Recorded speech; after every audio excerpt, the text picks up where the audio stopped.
Nightwing by Tom Taylor is one of the best runs for the character, and today it is our full story, the series where we link complete stories together into a long video to give you a better viewing experience. Today's video covers issues 78 through 118, the entire Tom Taylor run. Sadly, I had to fill in and finish the run on the channel, so it will swap to my voice for the final arc. But either way, I hope you enjoy.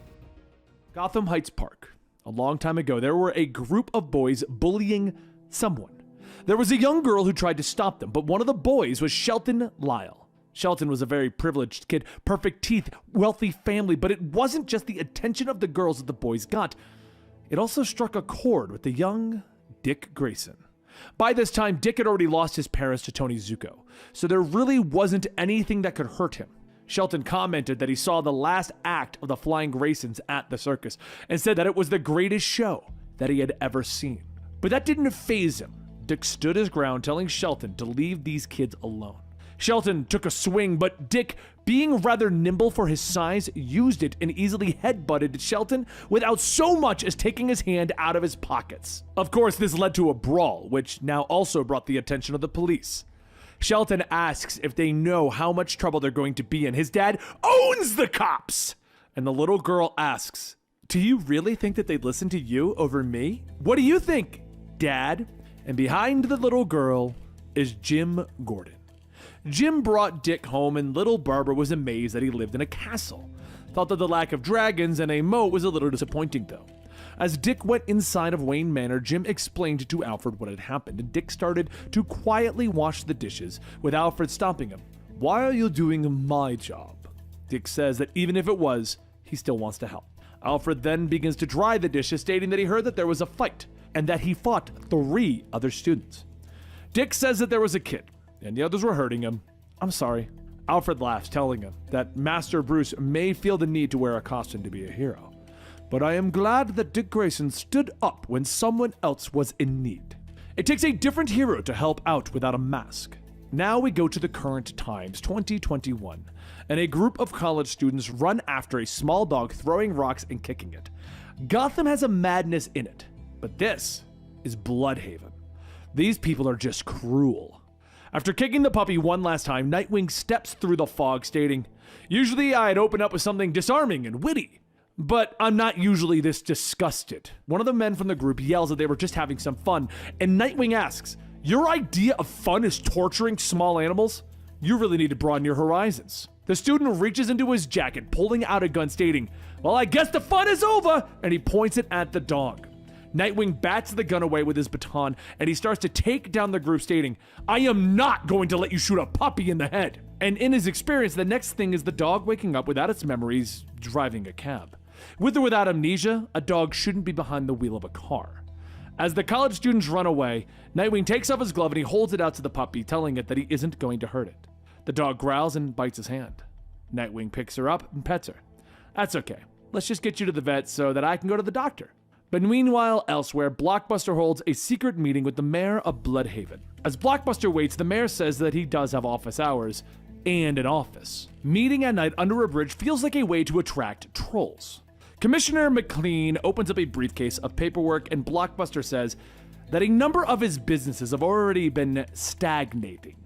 The council president, Melinda, looks at the paper, asking if he has spreadsheets, really putting the organized in the organized crime. Blockbuster tells her not to pretend to be shocked by a well-run operation. And the mayor asks, "Why are we out here? What do you expect me to do?"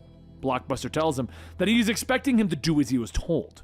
"And you have failed." As the mayor begins to ask what would he have had him do, Blockbuster grabs him by the head, telling him, "We are having this meeting so that you can be made an example out of." He begins to apply a bit of pressure, and the mayor's skull cracks.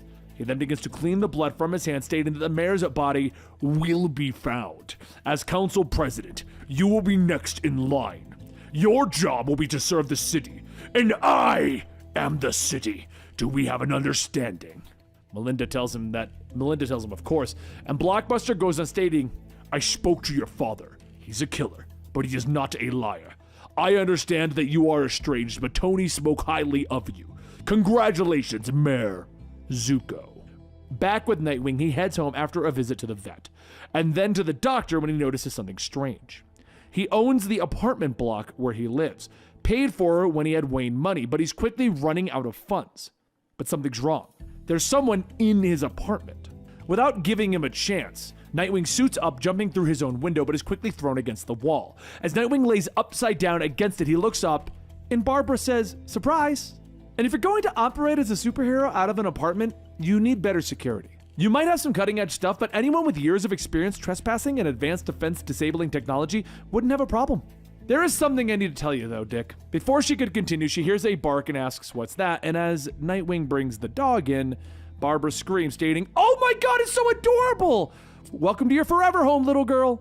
Nightwing says that this is not her forever home, but Barbara tells him that once he brought this thing through the window, it became her forever home. Just accept that you have a fur baby now. But as to why I'm here, as Oracle, I was chosen to be the executor of Alfred Pennyworth's will. While you were not yourself, Dick, a lot has happened. You should take a seat. A few moments later, Nightwing looks at the laptop and says that it has a lot of zeros. Barbara tells him, yeah, Alfred was a billionaire who liked to make sandwiches for those he cared about, because he wanted to. She then takes out a letter, handing it over, stating that this might also help explain a bit. She didn't open it. As Nightwing sits, he opens up the letter and begins to read a letter from Alfred to him. Alfred said that he knew leaving his fortune to him would be a bit of a shock, but as Master Wayne's legal guardian, he was given a large amount of Wayne Industries stock, as well as a ludicrous amount of wealth he never had a need for. He invested much wisely in places that it would do the most good, which, in fact, he planned on coming to him for. Like Bruce, his mind is astonishing. He can think in ways no one else can. He is a problem solver, and the world is full of problems. There would be no one better to leave this fortune with. Just know that he does believe in Dick Grayson, and that he knows that the world will be a better place with more people like him wanting to help those in need. And above all, though they rarely say it out loud, he was very proud to call him his son.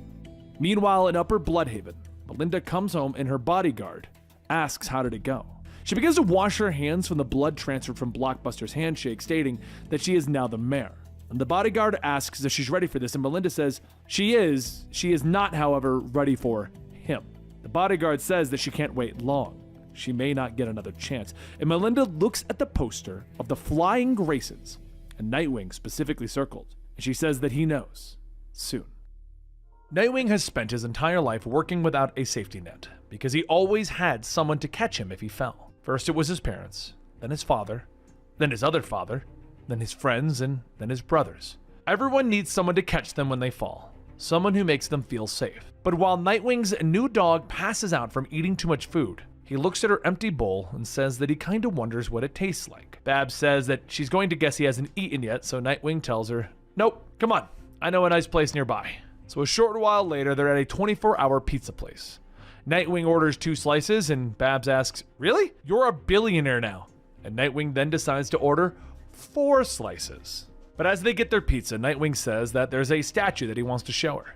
So the two head to the park, with the statue of a man fighting a giant sea creature. Nightwing says that Bludhaven started as a small whaling town. This fountain was built back when people in the city believed that they could take on monsters and win. And as they sit, and they look in silence, Babs looks over asking if he's okay. He's unusually contemplative today. Nightwing says that he forgot who he was, and Babs tells him, well, sure. He was kind of shot in the head. Can't really fault him for forgetting who he was. Nightwing then asks, what did he leave behind though? What did he create that kept going when he was gone? What's so heroic about punching bad guys and then waiting to punch more? Babs says that there's more to it than that. He has saved lives, and pretty sure that he saved the world more than once. And it's not like he has confidence issues. He wears the tightest costume out of everyone in the group. Nightwing sighs. He looks down and he contemplates again. I want to do more, Babs. With everything that Alfred left me, I kind of can. I'm just not sure where to focus this. Babs says that he's one of the world's greatest problem solvers, so she's pretty sure that he'll work it out. But while the two begin to eat their pizza, a man with his son says that he's sorry to bother, but would they happen to have some spare change? Babs says that she really doesn't carry cash, and the man says that that's okay. Most people don't these days anyway. And Nightwing stops, and he stares for a moment. Hey, wait, let me buy you some food. Like lots of food, and whatever else you need. And invite friends, really, anyone who could use a meal. Don't hold back. So, a short time later at the pizza shop, the street is filled with all of Bludhaven's drifters that could go for a bite to eat. 3 young kids ask if it's okay to take theirs to go, and Nightwing tells them of course. The man from before says that he can't thank them enough, and Nightwing smiles. It's really nothing, Martin. But as Nightwing gets ready to set up a hotel room for them, he notices that his pocket is a little lighter. He looks around and says, "I think those kids stole my wallet. Don't tell Batman." Babs laughs.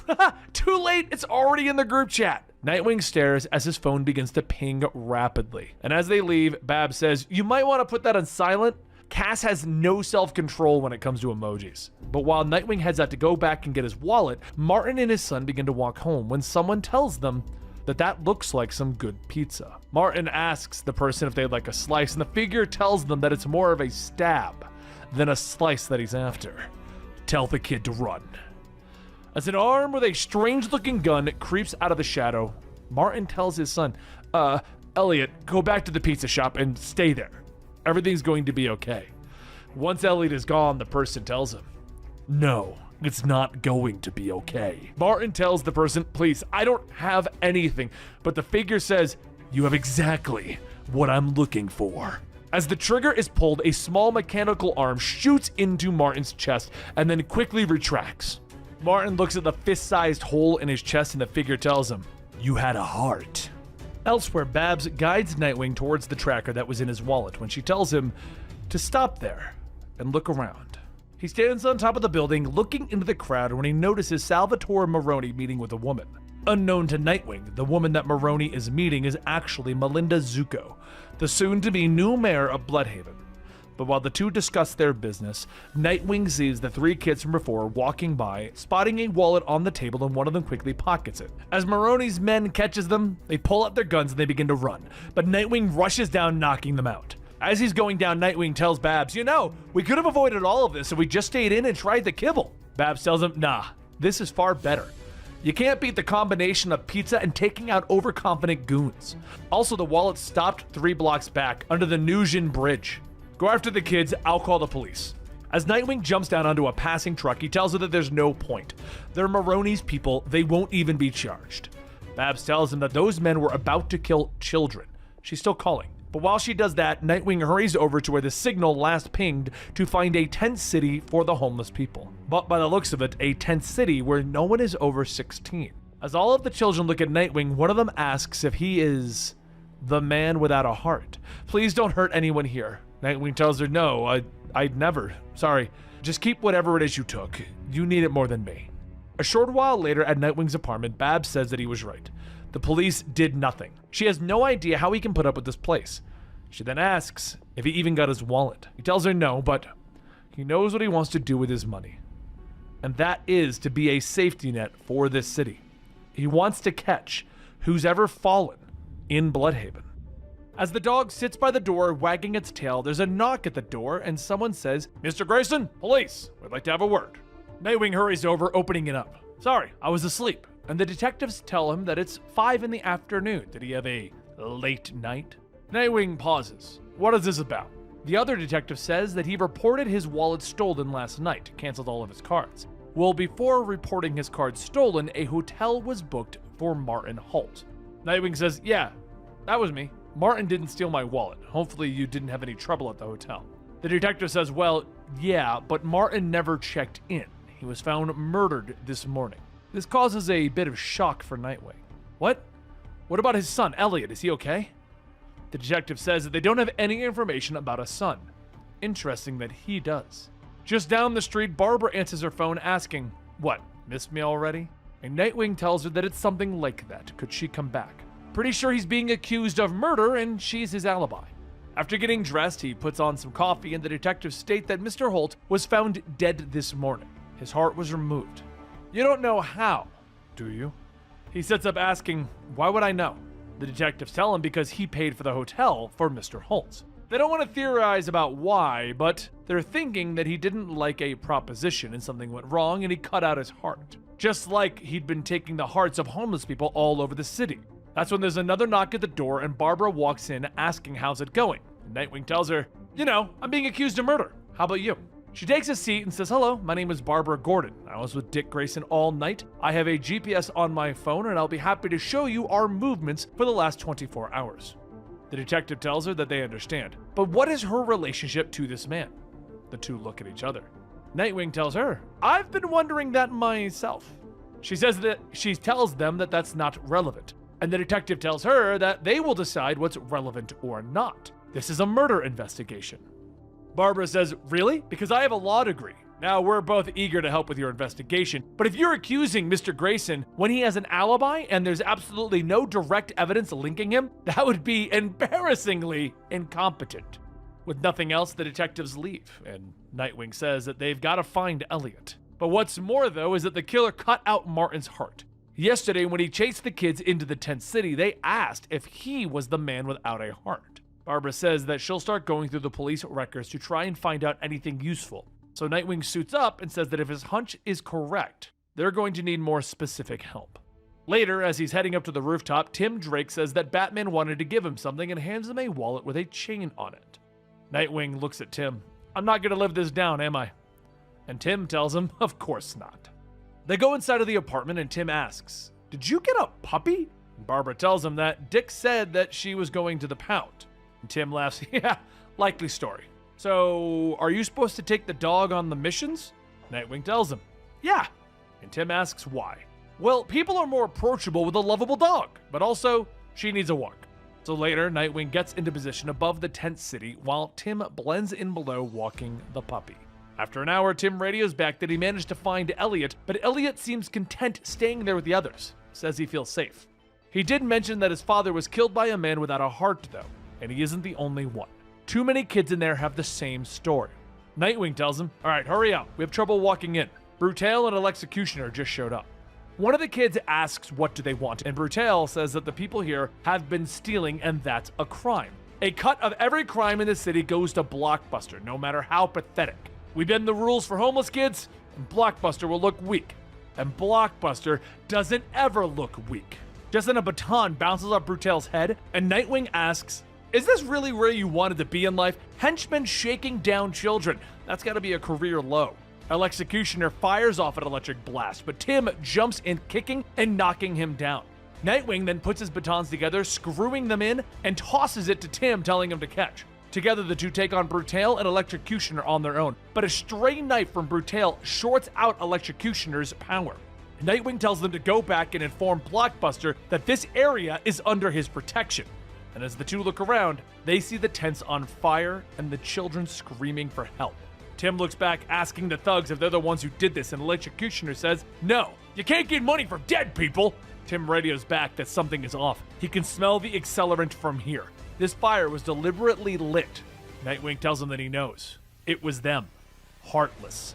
Through the fire, Nightwing can see Heartless standing there, staring right at him. Fire begins to spread around the homeless children's encampment, with Nightwing telling everyone to stay behind him. Barbara radios in asking what's going on, and Nightwing tells her that he's here. Heartless. Nightwing looks back at the kids, telling them to hang on tight. He's going to get them out of here, but that's the moment that Heartless takes out a fire extinguisher, clearing a path. "Come on, kids. Off you go." Nightwing asks what is he doing, and Heartless tells him, "I don't want to watch them die. I want to watch them run." He reaches into his coat, pulling out the gun that he uses to steal hearts, telling him, "I've heard of you. Was hoping we'd get a chance to meet. Nightwing, Bludhaven's guardian angel. You must have quite a heart." The gun is fired, but Nightwing ducks, throwing his baton, but before it can even hit Heartless, he catches it, using it to smack Nightwing back with his own weapon. Barbara again asks what is going on, and Nightwing says that he just got hit so hard that he is seeing a concerning number of spots for a guy who should avoid more head injuries. Heartless follows up with a heavy punch, but Nightwing rolls out of the way just in time, telling him, "You're fast and strong, but that's all you are. Your technique is terrible. You have the upgrades, but you haven't done the work, like you've tried to take a shortcut to supervillainy." Nightwing continues to dodge all of Heartless' attacks, but then jumps behind him to choke him out, telling him, "It doesn't matter how strong you are, you still need to breathe." Heartless shouts in anger, throwing Nightwing off, and Nightwing tells him, "That's it, get angry, I can work with that." Heartless gets back up, scoffing, "This can wait, I can kill you later."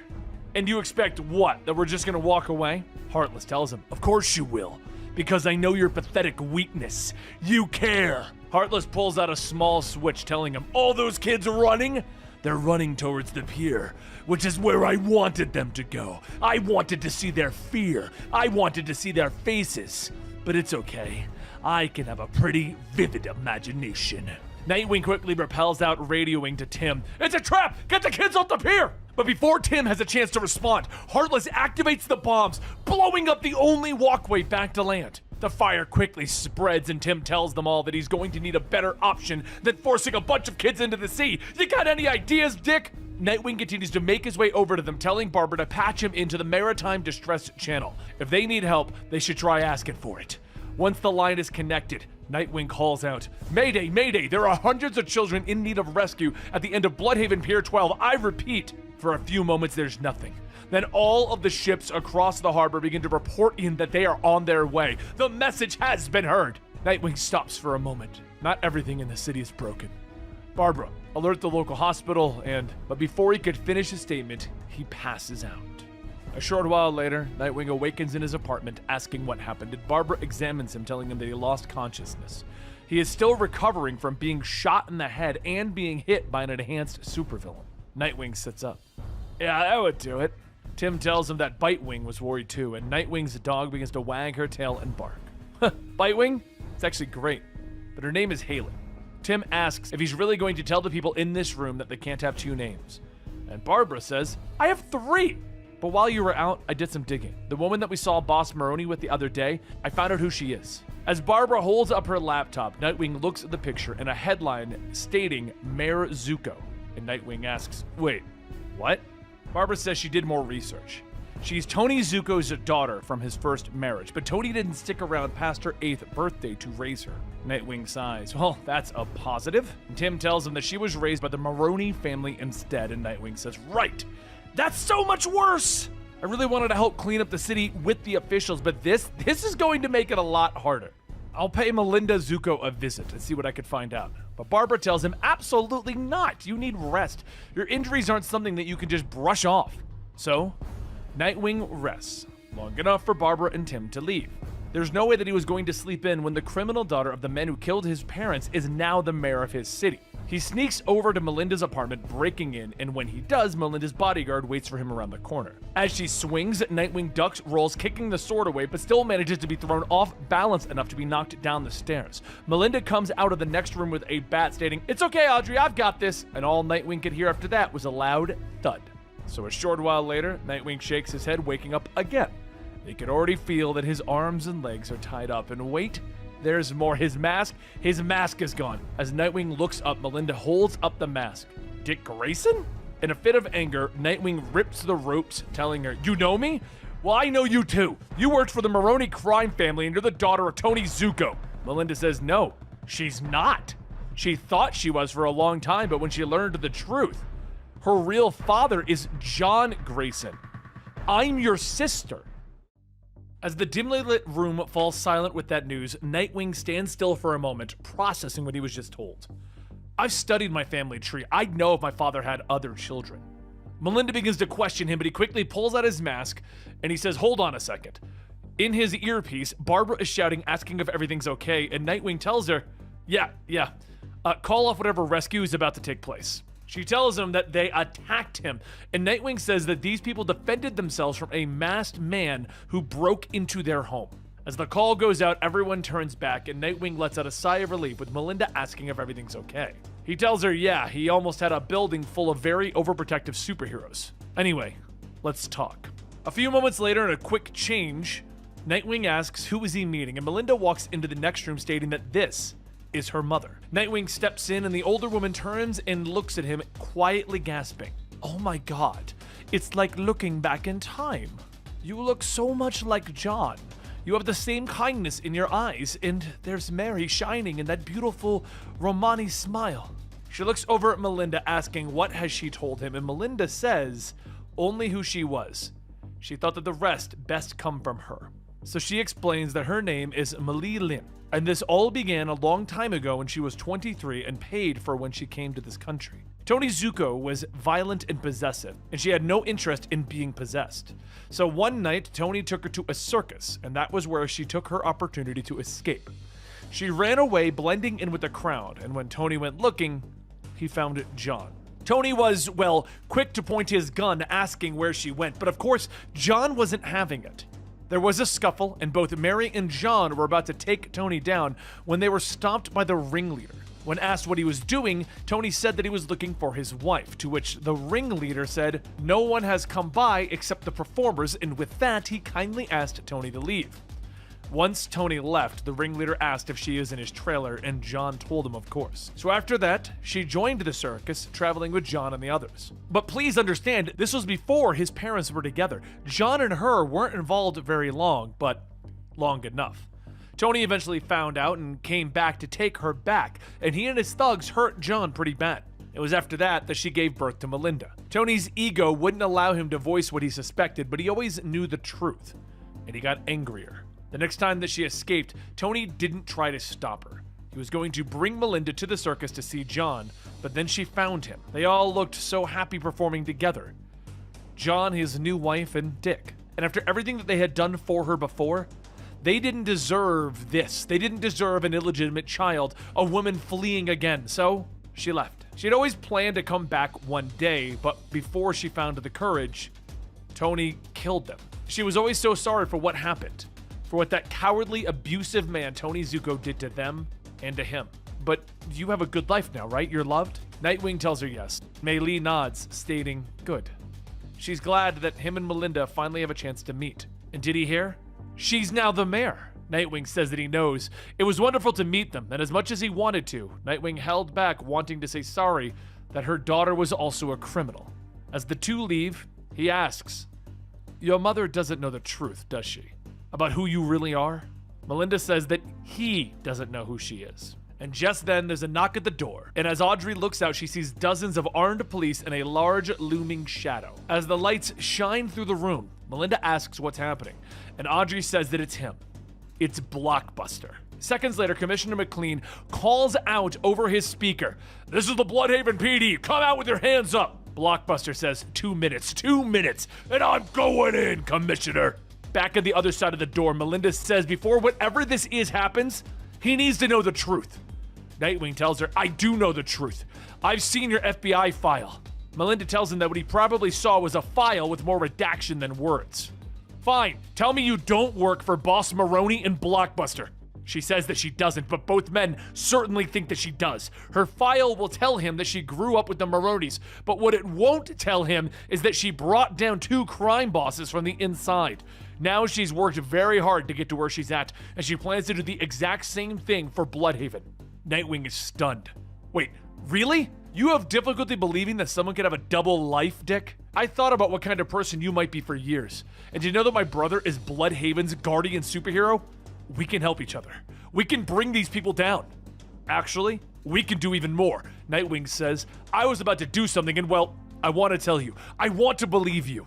McLean yells over the speaker that they know that Nightwing is in there. So Nightwing gets changed, telling her, right now, they need to think that I'm a dangerous vigilante that just broke into the mayor's home. After 2 minutes, Blockbuster kicks down the door, seeing Melinda and Audrey tied to the chairs and asks, did Nightwing get anything from you? She tells him no. Did he have people watching her house? Blockbuster unties her. Of course. I protect all of my assets. Where is he? Audrey motions her head towards the open window, informing Blockbuster that Nightwing went that way. So Blockbuster turns, charging out through it. Outside, one of the helicopters calls out that he's on the roof, so Blockbuster jumps up, landing in front of Nightwing. I'm so over men who think that they're so powerful, the law doesn't apply to them. And I know Mayor Zuko is working for you. I'll find a way to prove it, Blockbuster. Doesn't matter. I own the police, the courts, even Bludhaven. No one would act against me, Nightwing. Sure, you scare a lot of people. But don't confuse fear with respect. Plenty of people would like to see you face some consequences. Blockbuster charges in, punching down where Nightwing is standing, and as Nightwing dodges, he says, this isn't a fight we should have. It's a long way down. Right! Fire! Suddenly, a turret on the helicopter opens fire onto the building, with Nightwing beginning to run towards it. As he gets closer, he leaps up, shooting 2 hooks from his batons that latch onto 2 of the officers, and uses that to swing up under the chopper and up through the opening. After tying the men up, the pilot holds out his cuffs, telling him, "Just take us in the chopper." So, a few days later, after getting some rest, Nightwing lands on a building. Superman flies over to him, asking, "What brings you to Metropolis?" Nightwing looks at the Man of Steel. "I have an idea, and I thought I might need some advice from someone with a unique perspective." "From an alien?" "No, one of the most human people I know. Alfred left me a lot, but I don't think that there's anything heroic about being a billionaire. I'm sorry about Alfred, Dick. I looked up to him." Nightwing asked, "Wait, Superman looked up to Alfred Pennyworth?" "Of course I did. The world would have been lost without the heroes that he helped raise. Without his generosity, his love, his support, the two of us are a lot alike. Now, what's your idea?" Later, as the sun rises, Superman says that is quite an idea. And Nightwing tells him, "Yeah, I'm worried that it's too small." No. It's not small, it's focused. If you're successful, the rest of the country, the rest of the world could see that's possible. But you already know about this. You don't need anyone else's input. You thought it through enough. Superman then begins to fly up, telling him, "I need to grab dinner, but I have a favor to ask. I might have to go away for a while, and a lot's going to fall on my son, John. It would mean a lot if you could give him some guidance and maybe some friendship, Dick. Of course, if you think it'll help, I'll be there." Superman tells him, "Honestly, I couldn't think of any better role model.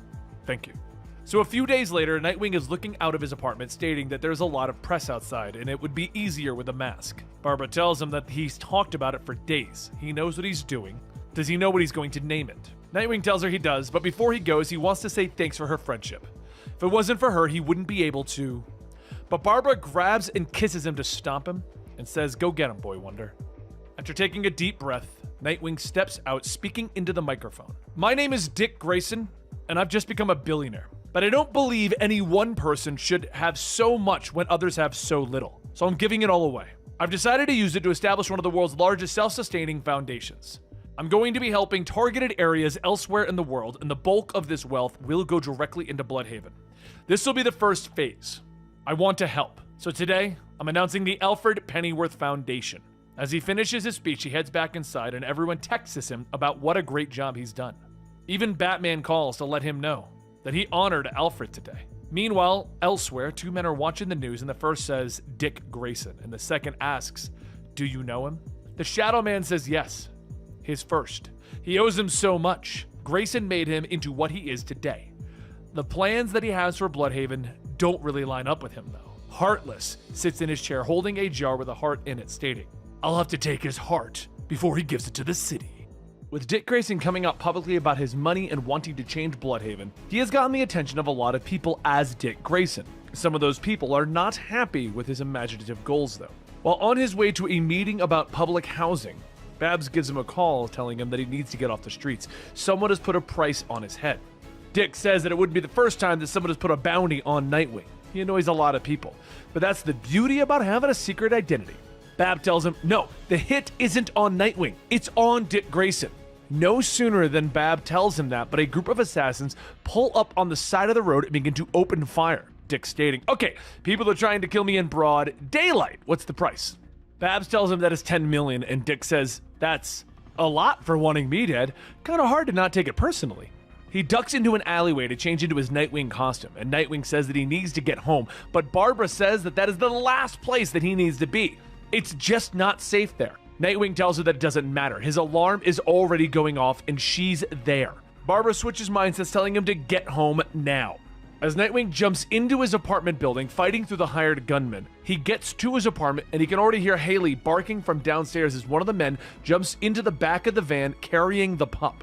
Nightwing then leaps back out, swinging through the streets, landing on top of the speeding van, grabbing the passerby, telling the driver to pull over. Another gunman appears from behind, trying to shoot him off, but as Nightwing stumbles and falls, a passerby on a motorcycle quickly jumps off, telling him to take the bike. Following a tracker on Haley's collar, Nightwing makes it to an old abandoned warehouse where Babs meets him in costume to take down the assassins. Together they bust in while Nightwing takes the low ground while Batgirl takes the skylights.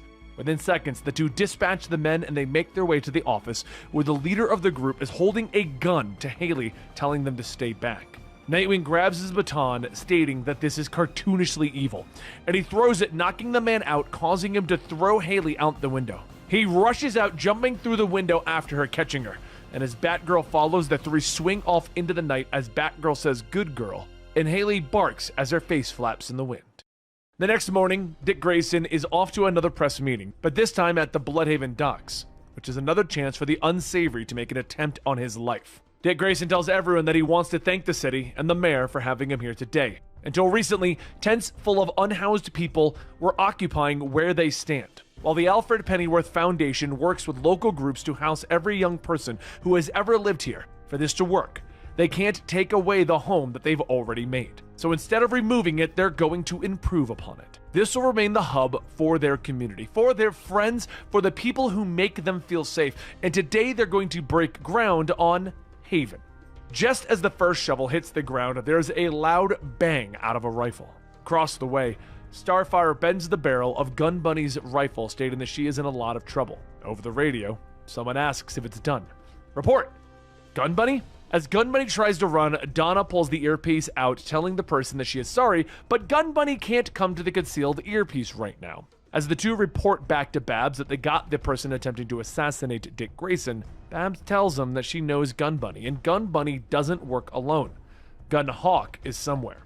Beast Boy radios in, stating that he doesn't see anything, and Babs tells everyone that they need to pull Dick out of there. At that moment, Gun Hawk leans out of a window from a nearby building and takes a shot, but suddenly Dick disappears in a red and yellow blur. As the Flash comes to a stop holding Dick, Dick asks what is he doing here. Flash tells him that he knows exactly why he's here, to save him. So the next question is cradle or piggyback? A few moments later, over at Mr. Terrific's labs, Mr. Terrific sees Dick riding on Flash's back. He chose piggyback, definitely the preferred option. As Dick climbs down and shakes Mr. Terrific's hand, asking what's going on, Mr. Terrific tells him that Flash thought that they should work to protect him.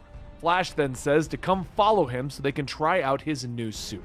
Dick looks at the Nightwing suit and Mr. Terrific tells him that given his civilian identity is under threat, they have built it thin enough to wear under his regular clothing. This suit will be more flexible and mobile. Most bulletproof material remains vulnerable to stabbing attacks, but they've worked on making this Nightwing suit defend pointed attacks. Dick says, "You guys built a suit for me?" And Flash laughs. "Well, Michael did most of the work, but yeah, being one of your best friends, I have a vested interest in you not dying."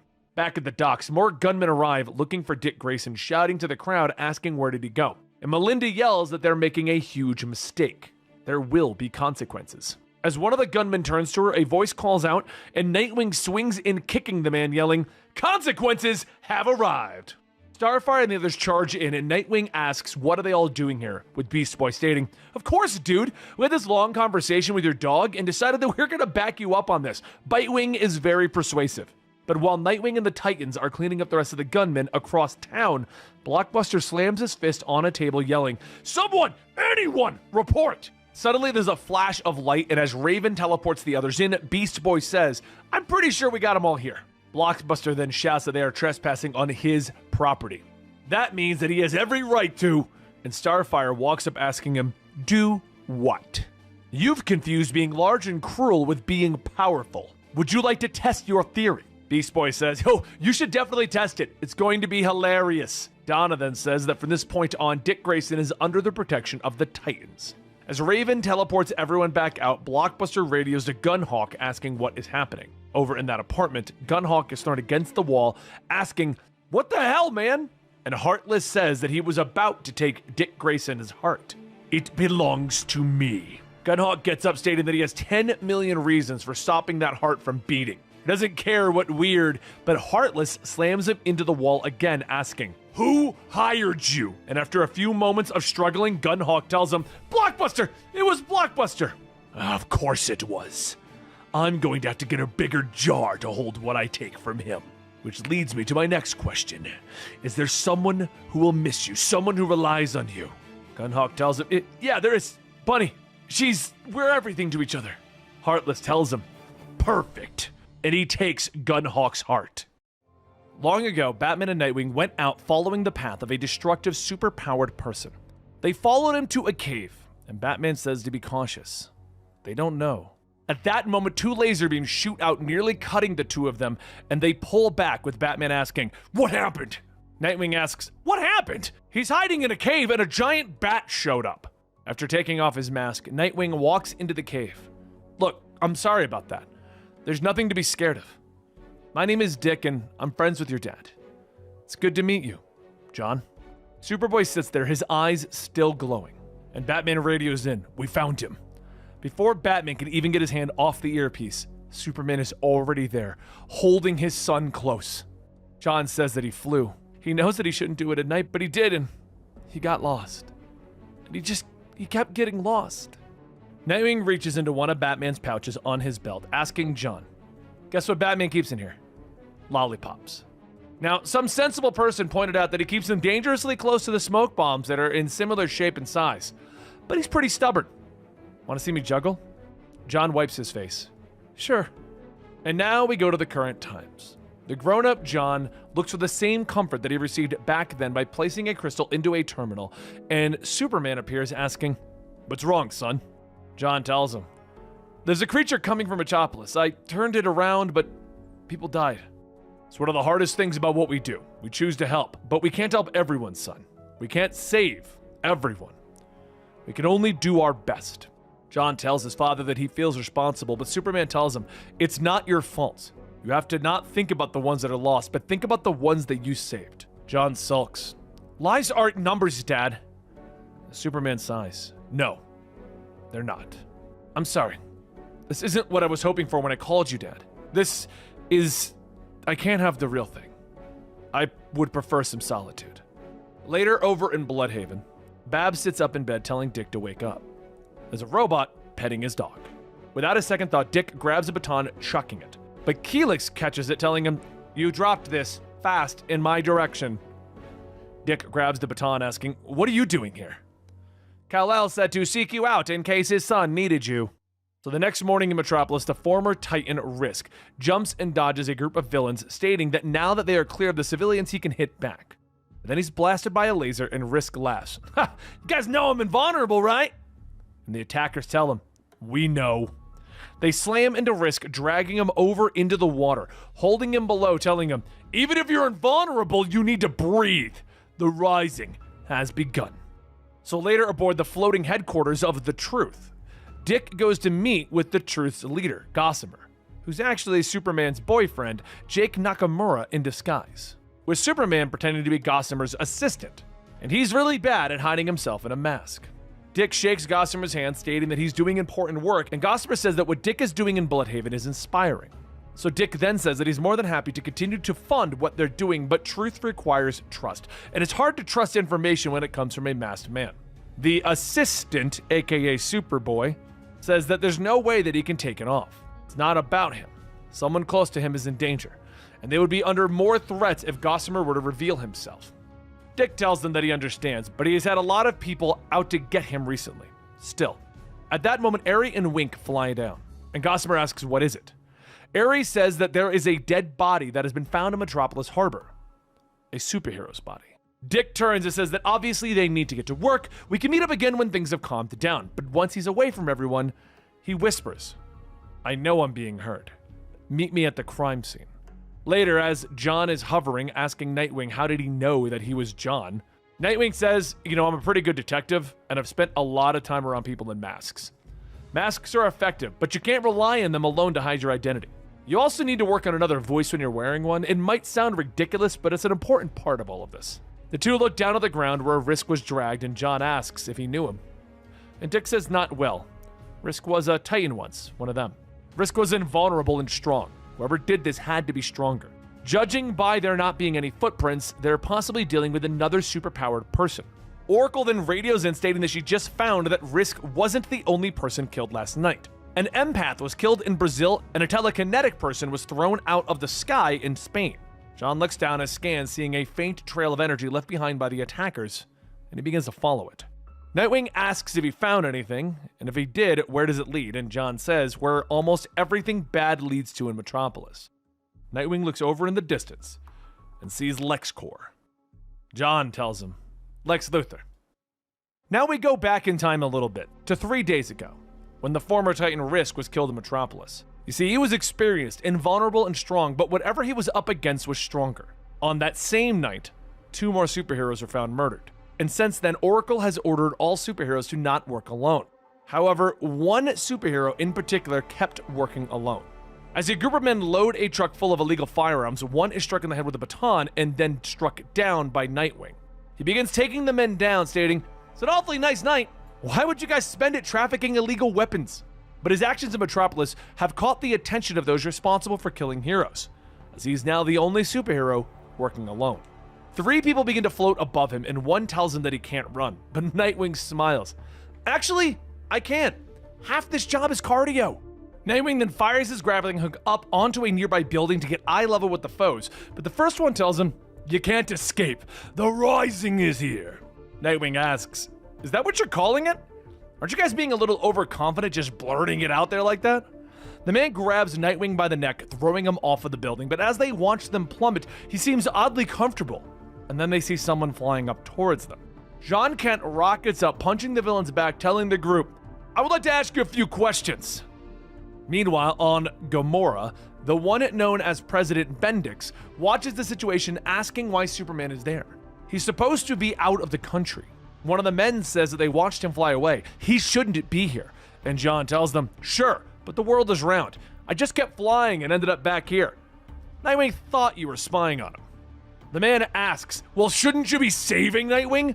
And John tosses the baton over the ledge. Nah, Nightwing doesn't need saving. Over the ledge, Nightwing gracefully falls as he activates the glider in his suit, catching the baton and using it to grab onto the building and fling himself back up onto the roof, with everyone asking, what did I miss?" As all 3 of the villains attack John, to no success, John says, "You all seem pretty angry." Energy then shoots by Nightwing's head as he tilts his head to avoid it. And he says, "I don't feel like I'm pulling my weight in this team up." And John laughs at him. "Haha, being bait is an integral part of our team up. But feel free to join in." The first man then attempts to headbutt John, and as he breaks his own nose, he tells the others to retreat. Nightwing asks the question, "Who headbutts Superman?"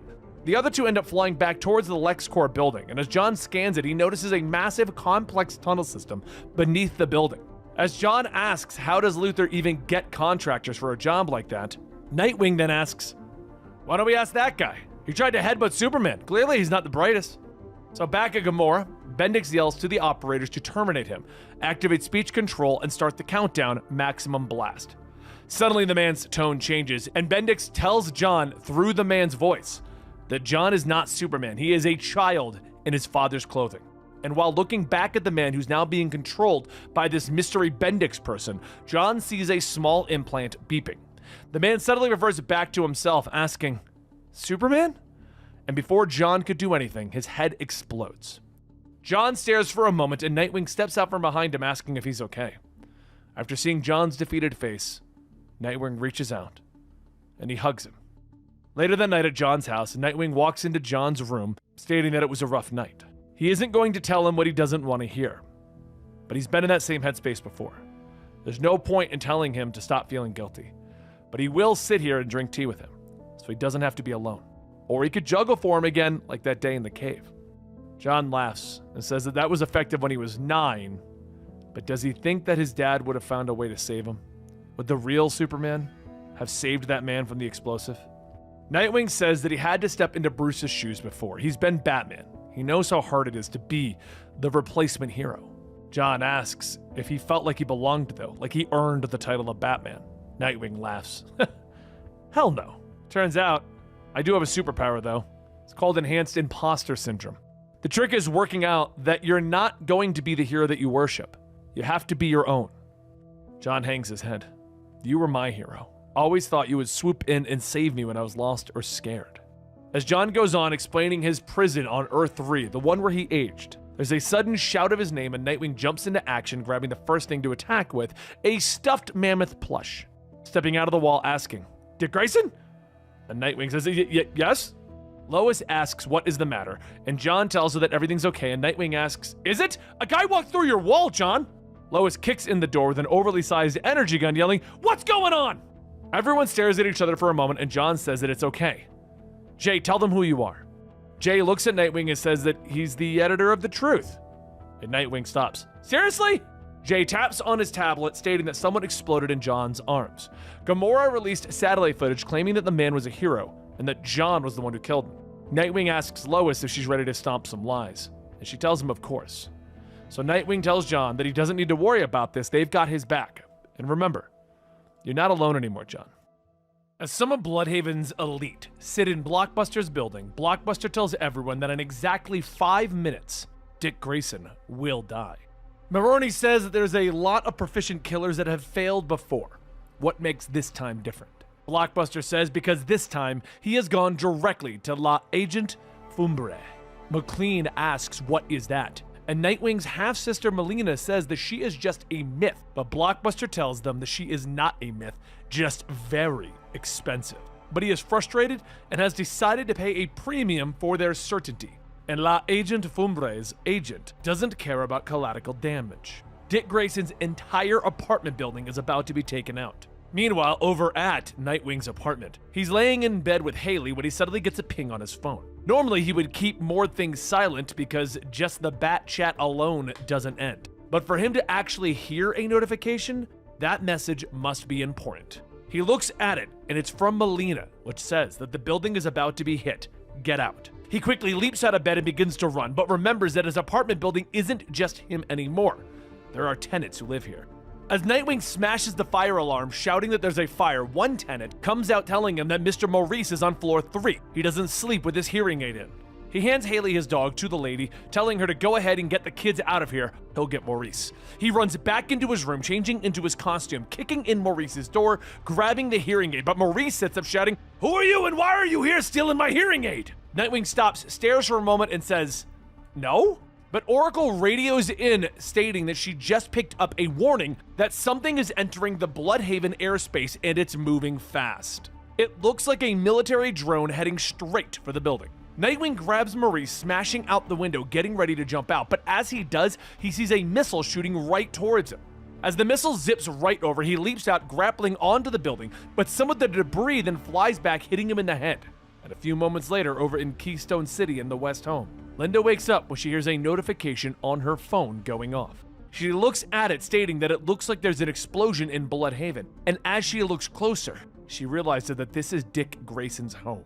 Before she can even finish questioning where this is at, Wally West is already out the door and running to Bludhaven, asking the residents if everyone made it out. The woman from before says Dick Grayson went back in for Mr. Maurice on the 3rd floor, but Wally didn't need to hear any more. He started getting to work, pulling away the rubble, trying to find signs of his buddy Nightwing.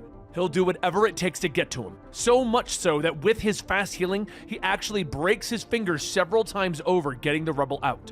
But as Nightwing lands with Mr. Maurice, he looks over. Flash? And Wally runs over, hugging him. Sirens can be heard in the distance, and as they get closer, Wally tells him, "Good, the police are on their way." But Nightwing tells him, "Yeah, but this is Bludhaven. They're actually probably looking to finish the job." Wally asks him what does he mean, and Nightwing motions towards the destroyed building. "This entire attack was about me, Wally. I'd better get changed and show face before people start worrying." But Wally brings up a rather good point. You see, no one knows where Dick Grayson is in this fire. Maybe he should stay low for a moment while they figure out who is trying to actually kill him. Before Nightwing can even object, Wally picks him up and runs him back to his house so that Nightwing can stay with him, Linda, and the kids. Linda comes out telling him, "Hey, is everything okay?" And Nightwing tells her that he's just a little disoriented. And Linda jokes, "Did Wally bring you here without warning first?" He does that. It's terrible. So the next morning, at the commissioner's office, McLean begins his investigation on the apartment building, interviewing the woman from before, asking if there's anything that she can tell him about the explosion. She says that there was a fire alarm, and Dick Grayson said that there was a fire, but she didn't see any smoke. McLean says that he appreciates her time. Mr. Desmond has generously offered to pay for a hotel room for any of the displaced residents. As she leaves, McLean grabs his phone, calling Blockbuster, stating that either La Agent Fubre isn't as effective as he says, or someone in their meeting tipped off Grayson. Back at the West household, Nightwing wakes up from a night of much-needed rest, and Wally says that he started making a board of all the people who wanted to see Dick dead. Nightwing says that that's the thing. There's been a lot of hired guns, but they were only ever shooting him. A strike on the apartment was more of an unrestrained thing. He should probably talk to his sister. This, of course, surprises Wally, as it probably did most of our viewers. What? Your sister? And Nightwing explains, yeah, she's on the inside. She's the mayor of Bludhaven. Wally feels like he's missed out on a few key important details. So, Dick begins to explain who Melina is and how she's related to him. But back over in Gotham, Barbara Gordon walks home when she's approached by a group of men. One of them flashes a gun, telling her that she'll survive this if she cooperates. They just want information on her boyfriend. Detectives have interviewed her twice about Dick Grayson's apartment, but Barbara yells that doesn't make him her boyfriend. Honestly, we really haven't put a label on a relationship yet. So after a few moments, she radios over stating, hey, I just got kidnapped at gunpoint and thrown in the back of a refrigerated van. Are you busy at the moment? Nightwing asks where is she. She tells him that she's pretty sure she's headed west on Tim's and 6th, white van, license plate 2GA-T213.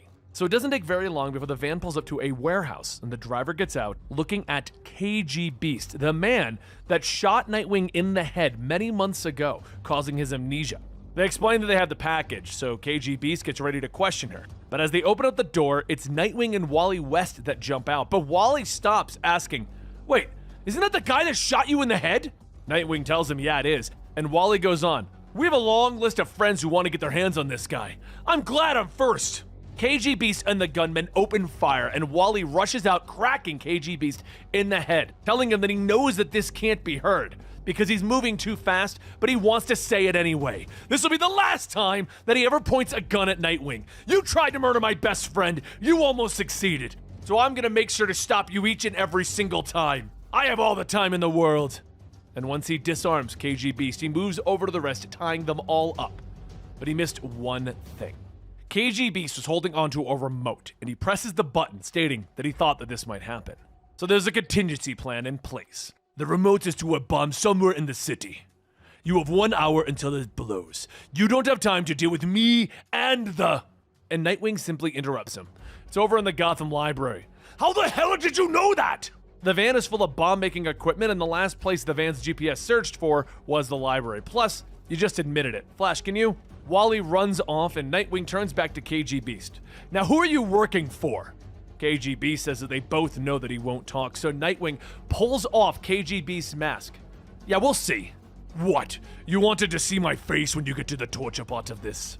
Nightwing smiles. No, I just needed your face to unlock your phone. Later back at Wally's house, Barbara gets to work sifting through KG Beast's phone, with Nightwing asking how's it going. Barbara tells him that she found whoever he was working for is working very hard to hide, and doing as good as a job as she has ever seen. This person has no number, no service, no name. It's like whoever KG Beast was calling doesn't exist. But at that moment, Nightwing gets another message from his sister. All it says was La Agent Fumbre. Barbara says that those people are a myth, and Nightwing tells her that he thought so as well, and that's also what Batman thinks. But Damian once swore to him that this person was real. Barbara looks back at her computer, realizing that she can't get the exact location of the number, but she did narrow it down to a cell tower. Everyone looks at the screen, and they realize that the cell tower is in the middle of the Central American jungle. And Wally tells them all that it looks like they're on their way to Costa Rica. As they step outside, Wally turns to Nightwing. All right, how do you want to do this? Piggyback or cradle? You have traveled to the future. You have met 100 Flashes. Did none of them come up with a better way to carry someone? Seconds later in Costa Rica, Wally stops in front of the mystery cell tower. Nightwing asks, how do they want to do this? And Wally rushes ahead, telling him that he'll scout the place out. Suddenly, several explosions go off, and Nightwing calls out to his friend. But Wally comes back. Yeah, I'm okay. I found a classic villain lair, and guess what else I found? Nightwing asks him, you found landmines, didn't you? Yeah, I found landmines! Nightwing then grabs his batons, telling him, well, whoever's out there, they know we're coming, so there's no point in hiding. The two approach the lone building as several assassins step out, and Nightwing notices something about them. They weren't expecting them. It's clear that they're used to fighting as individuals, whereas him and Wally have been working as a team since they were kids. So as the last of these killers are taken down, a helicopter begins to take off, and Wally makes a dash for it, bouncing off of an invisible wall. As the helicopter lands, a woman wearing a skull mask steps out. That force field was designed to stop anything moving quickly, mostly bullets and projectiles. But I'd be lying if I said I hadn't thought of super speeding heroes when it was installed. As she pulls out two blades, she readies herself in her stance, and Nightwing looks her up and down. You are La Agent Fumbre. Without another word, she begins to attack, and Nightwing has to make an effort to dodge each strike. She isn't just fast, she's good. She's a master, and she doesn't do anything flashy. No lunge is for appearance or flair. Every hit is designed to hurt, to incapacitate, or to kill. She isn't afraid of fighting dirty. She doesn't want a fair fight. There's a quick flick of the wrist as she takes out a small blade, thrusting it into Nightwing's chest. But before it can land, he can already smell the poison. Her eyes are smiling through the mask. He's about to be dead. At least that's what she thinks. Wally and Mr. Terrific built his suit to be stab-proof, so it just takes one hit to knock out the infamous assassin. Moments later, Wally begins to wake up. Did I, run into a wall? Did we win? After tying everyone up, Nightwing heads inside to access her computer and says that he can contact all of the assassins from right here, and no one would know that it wasn't sent from her. Wally tries to convince him to shut it down, but Nightwing tells him, we're gonna use this. So he gives many of the top assassins marks for them to neutralize, but the targets just happen to be many of his close friends in disguise. Back in Bludhaven, as all of the assassins are being taken off at the table by Nightwing's friends, Lady Shiva steps into Blockbuster's office. He asks if she's here about the Dick Grayson job, and she tells him no. This is a courtesy. For the first time in generations, La Agent Fumbre has been discovered and apprehended. Over 20 of the top assassins are in custody. One was found dead with his heart removed. Dick Grayson is protected from on high. No one will touch this job. If you want Dick Grayson dead, you're gonna have to do it yourself, Blockbuster. Gotham was no stranger to blackouts back then, but even with things seemingly like they would never get better, Nightwing was never one to run away from someone who needed help. In fact, he ran towards them. During one of the many blackouts of the city, as Robin, Nightwing saw a man being chased by a group of looters. Batgirl was on her way, and Batman was busy dealing with his own fight, but he told the young Dick Grayson that there was nothing that he could do. Stay out of it. Do not engage. But no matter the threat, when Nightwing saw someone in danger, he leapt in. That night, his actions saved a life, even if it was at the cost of his own safety. By the time that Batgirl got there, it was already too late. Nightwing was beaten and nearly left for dead, an early lesson for his Robin days. She too would have fallen if not for the help of one Alfred Pennyworth. When Batman was finally able to return to the manor, he began to make his way to Dick Grayson's room, asking where is he, but Alfred stood guard, telling him, calm yourself, sir. Batman yells that he told Dick Grayson not to engage. Alfred says that Master Grayson did what he felt was right, and he saved a life. Batman tells Alfred, step aside. Alfred lifts his hand. No, we could have lost him tonight. I know that that scares you. But for once, you will not turn your fear into misplaced anger. You will direct as much of that fury towards me. But Master Richard is hurt. He needs comfort, not admonishment. Take off the cowl, leave your disapproval at the door, or do not enter, Bruce. After a few moments, Batman enters, maskless and humbled. Nightwing tells him that he's sorry. And Batman sits at the edge of his bed telling him, you don't have to be sorry. You did what you felt you had to. But you need to remember, you can't protect everyone. The young Nightwing looks up, and he tells him, maybe, but I can try. And that moment has followed Nightwing all the way up to our current day as he tries to turn Bludhaven into an actual haven. He wants a place where they can go beyond just free food and shelter and transportation. But while walking through the grand opening of his haven, Nightwing sees someone that he didn't expect. Bruce Wayne is standing there with Ace the Bat Dog. Nightwing tells him that if he's here in case there's trouble. I appreciate it, but Flash has been running a constant circuit around the entire area faster than anyone can detect. I know. I saw him. Nightwing smiles at Bruce's matter-of-factness. Of course you did. Bruce then says that he's here because it's a big day. He wanted to be here. But they both know that he wouldn't approve of the statue.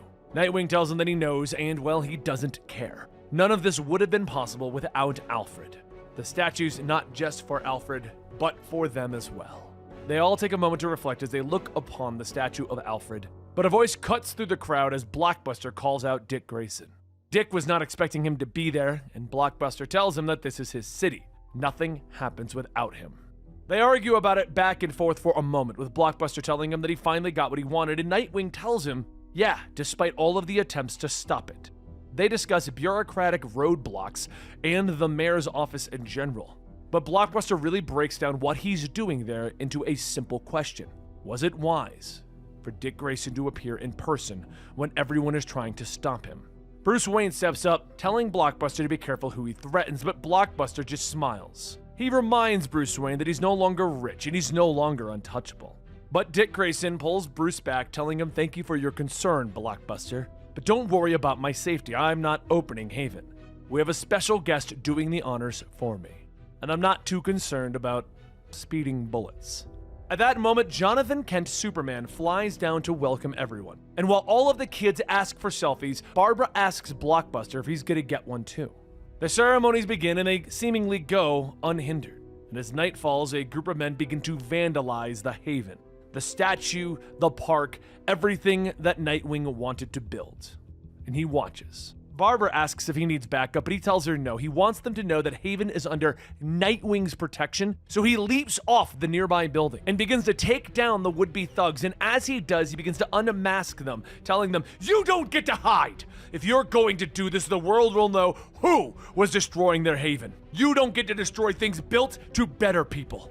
The men quickly panic, pulling back on their masks, and Nightwing asks if Barbara got them. She tells him that the city cameras were down, conveniently, but all of hers in Haven, they were working just fine. She got photos of their faces. And with that, Dick Grayson was able to donate his money and start up the Pennyworth Foundation. He was able to help Bludhaven the way that he felt he should have. But over in Blockbuster's office, he calls it in asking what exactly happened, and does Nightwing know that they were actually behind all of this? The voice on the phone tells him that he couldn't possibly, but then there's a loud banging coming from outside of his door. Blockbuster demands to know, why does it sound like Nightwing is breaking into his offices? He swings open the door to see our villain Heartless standing there, with several dead security guards. Heartless looks at Blockbuster. I saw you in the park today, with Dick Grayson. I have a proposal. Bludhaven has always been a rough place to live, and that's why Nightwing is trying his best to bring order and peace to the city. And after last night's attack, it has only filled him with more determination. As Nightwing is getting ready to wash off the graffiti that is on Alfred's statue, his tribute, Barbara asks if he's okay. He tells her, not really. She then says that she's running facial recognition on the people who did this. Will exposing them and punishing them accordingly make them feel better? And Nightwing laughs. Yeah, it would, Babs. At that moment, Barbara notices activity in the park, and suddenly the voices yell out to Nightwing, telling him to freeze. Before he even has a chance to do what they say, they open fire on him, and he asks, are you shooting at me for cleaning? He then throws the bucket of water, asking, what's the bigger threat, the cloth or the bucket? After knocking the officers out, he then hurries to grab his bike, and Barbara tells him that he needs to hurry up out of here. There are patrol cars coming in from every direction. As Nightwing speeds away, he looks back at the increasing amount of cars that are chasing him, stating, yeah, looks like I gotta get off this road, and he presses a button on his bike. Suddenly, a small grappling hook shoots out of the bike, latching onto a sign, whipping him around it, launching him up into the highway. But as he goes to land, the front wheel hits the edge of the barrier and he falls off with a hard thud. She asks if he's okay. He should probably stay in Gotham tonight, and Nightwing tells her, yeah, I'm on my way. So the next morning, he brings breakfast to Barbara at her desk as she tells him that she made a full database of the identities of the guys that he unmasked attacking Haven the other night. And he's going to want to see this. She brings up the name, and Nightwing asks if she's serious. And she tells him, yep. This is terrible, but also great. You're incredible. That's why I love you. Suddenly, the two pause for a moment at those words. That was not supposed to, come out. She then asks, are you sorry for stating that you loved me? Nightwing thinks about it for a moment. Yes. No. And then his phone rings and he quietly sighs. Thank God. As he answers, Melinda says that she is sorry for calling him like this, but wherever he is, he's going to want to get out of Haven as soon as possible. He asks what's going on, and she tells him that the commissioner is using last night's attack to be a little extra grumpy. So a short while later, the police begin to detain the children of the park, and Nightwing, out of costume, walks up asking, "All right, what is going on here? What do you think you're doing?" Commissioner McLean asks if there's a problem, and Dick tells him, yeah, Haven is supposed to be a welcoming space, not very welcoming when these children are being treated like criminals. McLean says that a lot of these kids are criminals. They're just protecting the city. After last night, they wouldn't want anything else happening to this little project of his, would they? Dick says that he wants the officers out, but McLean smiles, telling him that he may need to accept that he is not in control of every situation. Dick then hears the squeal of the brakes as a new van begins to arrive, and he asks what is going on. McLean says that he invited the media here to talk about the terrible criminal activities that have occurred in Haven after only a single day of opening, and to talk about what the Bludhaven PD is going to do about it. Dick whispers into his earpiece, calling for Barbara, and she asks, "Now?" And so he tells her, "Now." Using Haley's paw, she hits enter with a boop, just as McLean begins to speak in front of the cameras. "Everyone, I am deeply sorry to see these things happening. This betrayal of so much goodwill. The people that built this would bite the hand that feed them like this." Dick interrupts him. "That is not true. There's a video of last night's attack, Commish." McLean says that he's afraid that there isn't a video. The city's cameras were forcibly taken offline last night. Besides, even if we did have cameras, the people who did this were masked. Dick then asks him, "And how would you know that?" Everyone here can judge for themselves just how helpful the footage is going to be. It's just gone live, and links have been sent to every major news network. The video then shows several of the perpetrators being unmasked, and all of them have been independently identified as members of the Bludhaven Police Department. As all of the reporters' phones begin to ping, they all look at it to see references, and they begin to call out to McLean for questions. He turns back to Dick. "Where did that video come from?" And Dick looks to him. "You just may need to accept that you're not in control of every situation, Commissioner." As Dick walks away, he says that that couldn't have gone any better. "Thank you." But Barbara tells him that he should be thanking Haley. It was one of her new tricks. He laughs. "What a good dog. But we need to talk about what's next." And she tells him later. For now, just enjoy this. Seriously, we don't get wins like this every day. So later that night, Melinda calls McLean at home, telling him that the feds know that he personally was the one who ordered the attack on Bludhaven. She has someone on the inside feeding her information. He has 20 minutes until they come.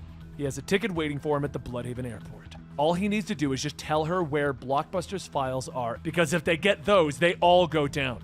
McLean opens his safe, telling her that he has them, and he's taking them with him. "There is only insurance. Thank you for the warning. I doubt we'll speak again." He hurries out of his home with Melinda hanging up, calling Oracle, stating that he took the bait. Get ready. So on the road, Nightwing catches up to McLean's escort, telling Barbara that he's got eyes on him. They just need to handle a few things first. After Nightwing lands on one of the motorcycles escorting the commissioner, the other one opens fire by Nightwing throwing a baton to knock the man off of his bike. He then spins the bike around, facing McLean head on. The two rev their engines, and Barbara says that she's pretty sure that this isn't how chicken works, and he's in a car. McLean isn't going to care if he hits you. Nightwing tells her, "That's what I'm counting on." And the two race towards each other, with Dick crashing into the front end of McLean's car, causing him to swerve and crash. As McLean falls out of the vehicle, Nightwing says that there are about 7 ways that they can do this. Do you want to know which of those is the least hurtful? McLean fires a shot, and Dick tells him, that was incorrect. The correct answer was option 3. He throws one of his batons, knocking the gun out of McLean's hand. And with no other choice, McLean desperately tries to fight and get away. Nightwing deflects the attacks, returning with his own, telling him, "You're the man who disappoints me the most in the city. Blockbuster doesn't try to pretend to be anything other than a power-hungry thug, but you put on a badge and you swore to protect and serve. You're everything wrong with Bludhaven, tucked into a uniform." After knocking McLean down, he picks up the briefcase and opening it. He's running to the airport. He has several fake passports and a boatload of cash. Not a good look, Commish. As the sound of sirens get closer, Nightwing picks up the Blockbuster files and McLean yells to give them back. But Nightwing fires his grappling hook, telling him that it looks like the feds have caught up to you. Good luck with that. The next day, the Attorney General holds a press conference announcing that Commissioner Gil McLean attempted to flee the country, but he was apprehended. The Bludhaven Police Department has been a dark stain of all of the law enforcement in this nation, and with the help of Mayor Zuko, they have brought in someone who they think might be able to help turn things around. That is why she's happy to present Commissioner Margaret Sawyer. Her work in Metropolis is well known, and they are grateful that she has agreed to help them here. Margaret takes the podium. Thank you, and you can all call me Maggie. I'd like to thank the mayor for her appointment, and I can promise you that I and Dan Turbin will root out crime and corruption within the police force. No one will be above my attention. No one. As Blockbuster is watching the conference, the electrocutioner asks if they're going to make her disappear. Don't ask questions. It makes me wonder why you want answers. But no, she won't disappear. It would just lead to more unwanted attention. Now get in the car. Later, Barbara begins to go through all of the files that Blockbuster had, stating that they had everything that they could have ever wanted. Investments, drop-off locations, transactions, payments to criminals, police, and government officials. Melinda said that the feds are already questioning McLean, but even if he gives them nothing, they have everything that they need. The plane ticket with his name on it, though, was a nice touch, Oracle. Barbara asks if she's really okay with all of this, and Melinda says that she watched McLean drag the former mayor's body away before he disappeared. She isn't about to lose any sleep over this. Talk to you all later. But as she hangs up, she gets another call from Blockbuster, and he tells her that he is not pleased. Melinda tells him that she was given a list of names, and she picked who would be the least effective. Sawyer was the commissioner of Metropolis. How much crime has she had to deal with in a city with Superman? She didn't have much time. Blockbuster then says that she should have found time to talk to him, just like she should now. He's currently waiting for her in her mother's home. Melinda hurries to her mother's to find Blockbuster there and her mother pouring him tea. Can we go for a drive? Melinda tells him of course, but whispers something to her mother that she'll be okay. As Melinda and Audrey get ready to get in, Audrey is stopped by one of Blockbuster's men telling her that it's a private conversation. She gets ready to take a swing, but Melinda tells her it's all right, and Blockbuster says that he promises not to keep her out too late. As the door shuts, Blockbuster says that they're being challenged. Haven, now the commissioner. A man even threatened him in his own building 2 days ago. They look weak, and he doesn't like looking weak, and it all started with Dick Grayson. Grayson took a part of my city. He should have died when his building blew up, long before this happened. Commissioner McLean questioned a woman from the building, and she said that Dick sounded the alarm before the attack. And I know who tipped him off. As the door to an abandoned warehouse opens up, the electrocutioner sits in a chair beaten, and Blockbuster looks to Melinda. It was him. It was a rat in our own ranks. He and Brutal were the only people in the room aside from us and Maroney when I shared the plan. He's the only one that we can't trust. Melinda asks what are they going to do to him, and Blockbuster says that they're going to send him a message. Actually, they're going to send him a lot of messages. So Melinda then asks, has he admitted to anything? No, but he will. Melinda grabs a pair of clippers, telling him to leave it to her. She'll find out exactly how much he knows. Blockbuster nods and leaves, and once he's gone, Melinda hurries over to pull the tape off of his mouth. Relax, don't scream. I'm going to get you out of here. After untying the binding, she calls Nightwing, telling him a man is about to die because of her tip-off, and Blockbuster's here. She needs him to. But that's when Electrocutioner shocks Melinda, and then calls for Blockbuster to come back. It was her! She was the rat! Nightwing yells over the phone, asking if she's there. Answer him. And Blockbuster picks up the phone. I'm afraid Melinda can't come to the phone right now, Mr. Grayson, and then crushes it. A short while later, Melinda begins to wake up with Brutal stating, Hey, welcome back, Madame Mayor. Blockbuster's pretty pissed at you, and now he wants some information. But before she could answer, there's a knock at the door. Brutal gets up telling Blockbuster that she's awake, and as he opens the door, Nightwing jumps in with a kick while throwing a baton and knocking out the electrocutioner. Melinda looks up asking how did he find her, and Nightwing says that they tracked the ping off of her phone before the call ended, and Audrey followed them. But as Nightwing is helping Melinda to her feet and they begin to walk out, it's Blockbuster that stops him. I am very disappointed to see this. Nightwing grabs his batons, telling him, I guess we're going through him. Blockbuster shouts out, There is no going through me! And he starts charging at them, a car crashing into him with Audrey opening the door. Everyone, get in! Brutal and Electrocutioner come out asking if everything's okay, but Nightwing helps Melinda in and Audrey drives away. Meanwhile, at the police station, a detective sits McLean down, telling him that he's never been a big fan, and he's more than happy to put him away. McLean folds his arms. Oh, I'm not going anywhere. There's a file on Blockbuster, and I'm not giving it to you unless you grant me full immunity. The detective tells him, so you'll turn the files over if you're promised protection? Yeah, and only if Maggie asks nicely. Well, that's a real shame, because that's not what Blockbuster wanted to hear. Without any hesitation, the man pulls out a gun and shoots McLean in the chest. Later, Melinda meets with Maggie, explaining that she was working with Blockbuster in secret. And Maggie says, suppose I believe this. Why tell me? Melinda says because now Blockbuster knows that she is working against him. And she has something that he doesn't know that she has. She has paperwork on Blockbuster, and if they're going to take him down, they gotta do it fast. They have to act tonight. Maggie asks how are they supposed to do that? She doesn't have enough cops that she trusts, and their chief witness was just shot. Melinda is stunned. McLean was shot? Probably because Blockbuster thinks that he has what we have. Maggie goes on stating that she doesn't trust anyone anymore. She's on her own here. And then a familiar voice tells her, no, you're not.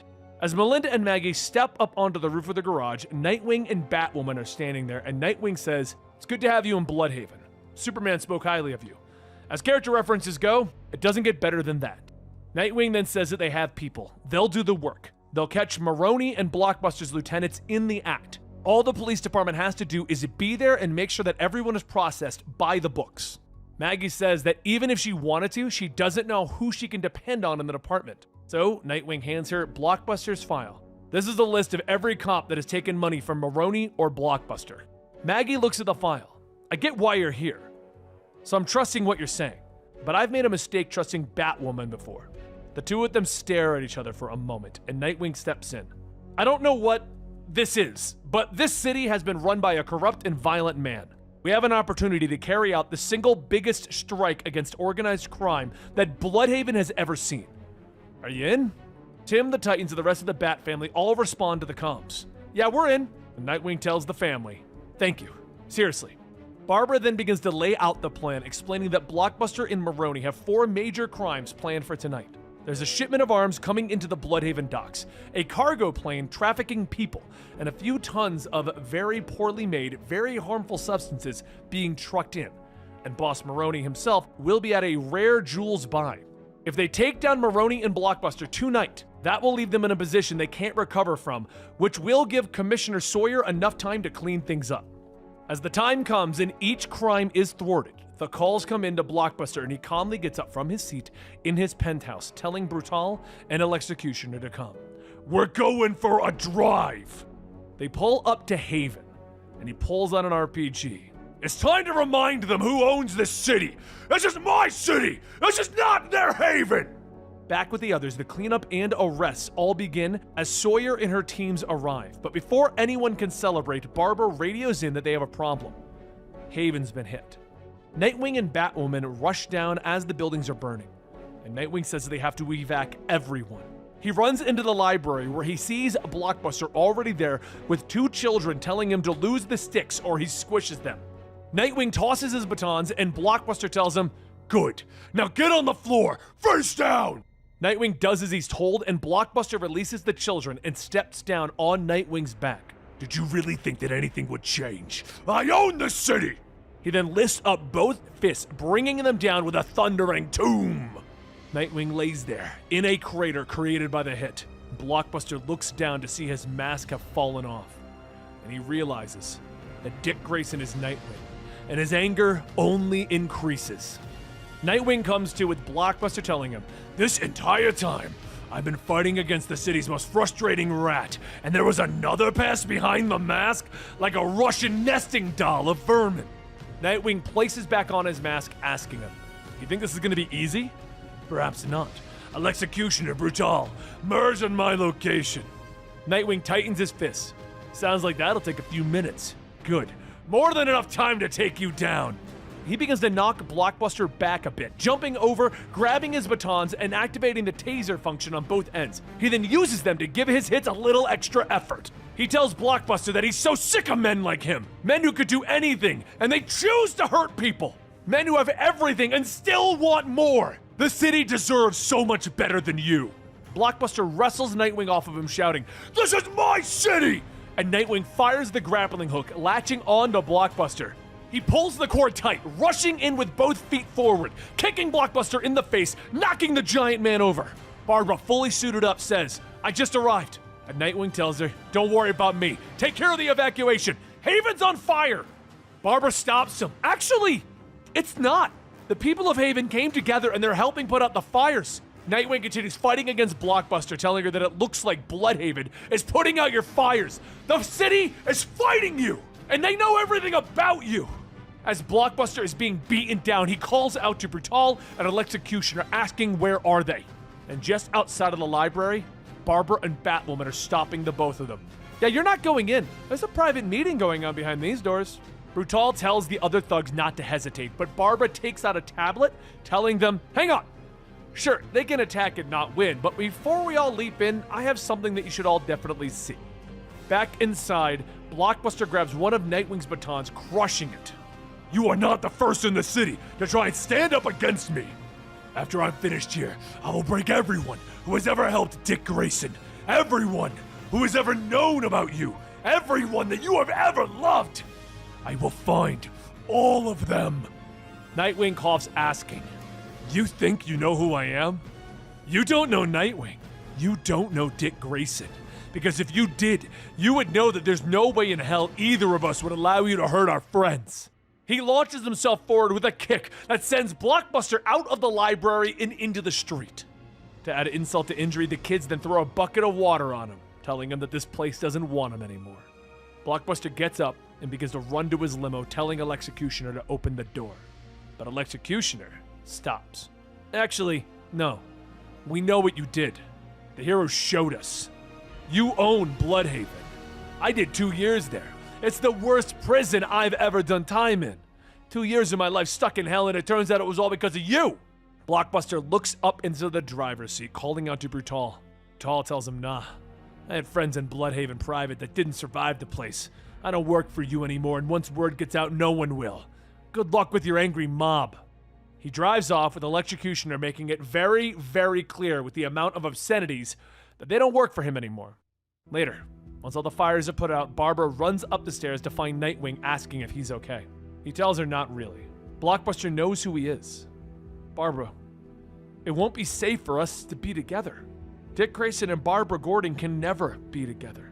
She looks at him for a moment. "Screw that! I love the part of you that wants to protect everyone, but this is one noble sacrifice I'm never going to accept. What about the danger? We're superheroes! We're always in danger, Dick! Darkseid could attack tomorrow. Kite Man could fall out of the sky at the wrong time. Trigon could step on me. I get that a storm could come, but we'll stand in it together. I'll even bring the umbrella. So I'm going to say something, and it's going to mean that you have to fight off a lot of Bruce's more toxic programming, along with your own stuff. But you're allowed to be happy. Frankly, so am I. Are you happy? With me?" Nightwing looks her dead in the eyes. "My life has been in constant danger for months. I've been shot at, beaten up, blown up. But I think this is the happiest I've ever been. Good. Let's keep going. Oracle and Nightwing, Batgirl and Robin, Dick and Babs. Forever." Nightwing tells her that it sounds pretty perfect, and she kisses him, telling him that he's worth dying for. But meanwhile, elsewhere, Blockbuster runs through an alleyway when a shadow steps up in front of him. "What cape wants their head caved in now?" And Heartless responds, "Bad day. How? I killed you. You did. But I got better. And your time is up." Heartless fires his heart-removing device, pulling out Blockbuster's heart. "I had to modify the machine a bit since you're a bit oversized. Didn't want to clog the tubes. Your corrupt heart will still be the center of Bludhaven. It will just be beating in my chest. This is my city now." With Blockbuster finally stopped, it's time to dismantle his empire across Bludhaven, starting with one of his prominent figureheads, Salvatore Maroni. After being arrested and in jail for a while, Maroni didn't fully realize what was going on in the city. Specifically, he was unaware of the death of Blockbuster. But Blockbuster was a smart man. He kept details on everyone, including his own men, like spreadsheets of murders. When Commissioner Maggie Sawyer laid out all the evidence against Maroni, she reminded him how corrupt the BPD is. And should this information get leaked, he'd have a lot of unhappy mobsters. So without much of a choice, Maggie Sawyer does what she does best. And she tells him that they need to corroborate on what's in these documents so that they can bring down the operations before they have a chance to kill him. However, since they have an issue with protecting people, they will be getting a little help from Gotham City. Renee Montoya walks into the interrogation room, telling her that the deal they have is that they move tonight. They're going to be bringing Maroni to Gotham. Maroni asks, why would I be safer in Gotham? And Maroni tells him because sadly, they know how to keep scum alive. Just look at the Joker. As the sun begins to set, Montoya places Maroni into an armored truck and begins to make her way back to Gotham, when suddenly a passing semi-truck plows into the side of them. The truck takes out a few police cars following, but worse yet, it rams into the armored truck, turning it on its side. Montoya checks to make sure that everyone is okay, and once she knows that they're all alive, she kicks open the back hatch to try and get away. But no sooner does she do that than her men step out. The criminals trying to kill Maroni open fire on her, forcing her to take cover. Montoya tells one of her officers to get Maroni out of there, but as the officer goes towards Maroni, he instead pulls a gun on him. But before he can pull the trigger, and his grimace stick clocks the corrupt officer as Nightwing and Batgirl pull up to offer support. Montoya looks at the officer. What the hell? And Maroni yells that her own man was about to put a bullet in his head. Montoya sighs. Can't even protect Maroni from her own people. Nightwing looks at her. Don't worry, I'll take him and keep him safe. Montoya asks him if he's sure, and Batgirl tells her, yep. Are you gonna be okay? Montoya tells her that she'll be fine. They want Maroni, not her. They'll meet on Monday. So Nightwing grabs Maroni, throwing him on the back of a bike, and begins to make off as Maroni is pleading to not be driven off on a motorcycle. He takes a shortcut, driving off the highway and into the woods that separates Gotham from Bludhaven, passing Maroni off to Batgirl while he handles anyone that is following them. And right on cue, a group of men quietly make their way in search of Maroni. Too many people have walked into these woods and never walked out again, which makes it a great place to hide, and an even better place to hunt. As the men are knocked out, Nightwing hurries up to one of the 3 bunkers that Batman has left in these woods, just in case he ever wants to brood remotely, which makes for a good place to stash a wanted criminal. After arguing for a little bit, Batgirl and Nightwing stick him with a tranquilizer, putting him to sleep. Batgirl explains that the Titans have agreed to look over Bludhaven and Haley. 3 days in an isolated bunker in the woods with just Nightwing, Batgirl, and a known criminal. This is perfect. The next morning, Nightwing goes to check on Maroni to ask how he slept. Maroni says awful. The tranquilizer only lasted 3 hours, and this place has thin ceilings. He never thought about superheroes in relationships. And Batgirl asks, do you not spend any time on the internet? Nightwing says he's going to untie him, but don't try anything stupid. You're going to be stuck here for a few days, so let's not get off on the wrong foot. But before he can make his move, Batgirl says that they might have a problem. Nightwing peeks out the window and sees a taxi just sitting there, which is strange considering this bunker has no roads that even lead to it. Nightwing slowly walks up asking what's going on, and at that moment a man who looks just like him leans out. Name's Rick Grayson. You need to get into the cab now. Nightwing stares for a moment, confused.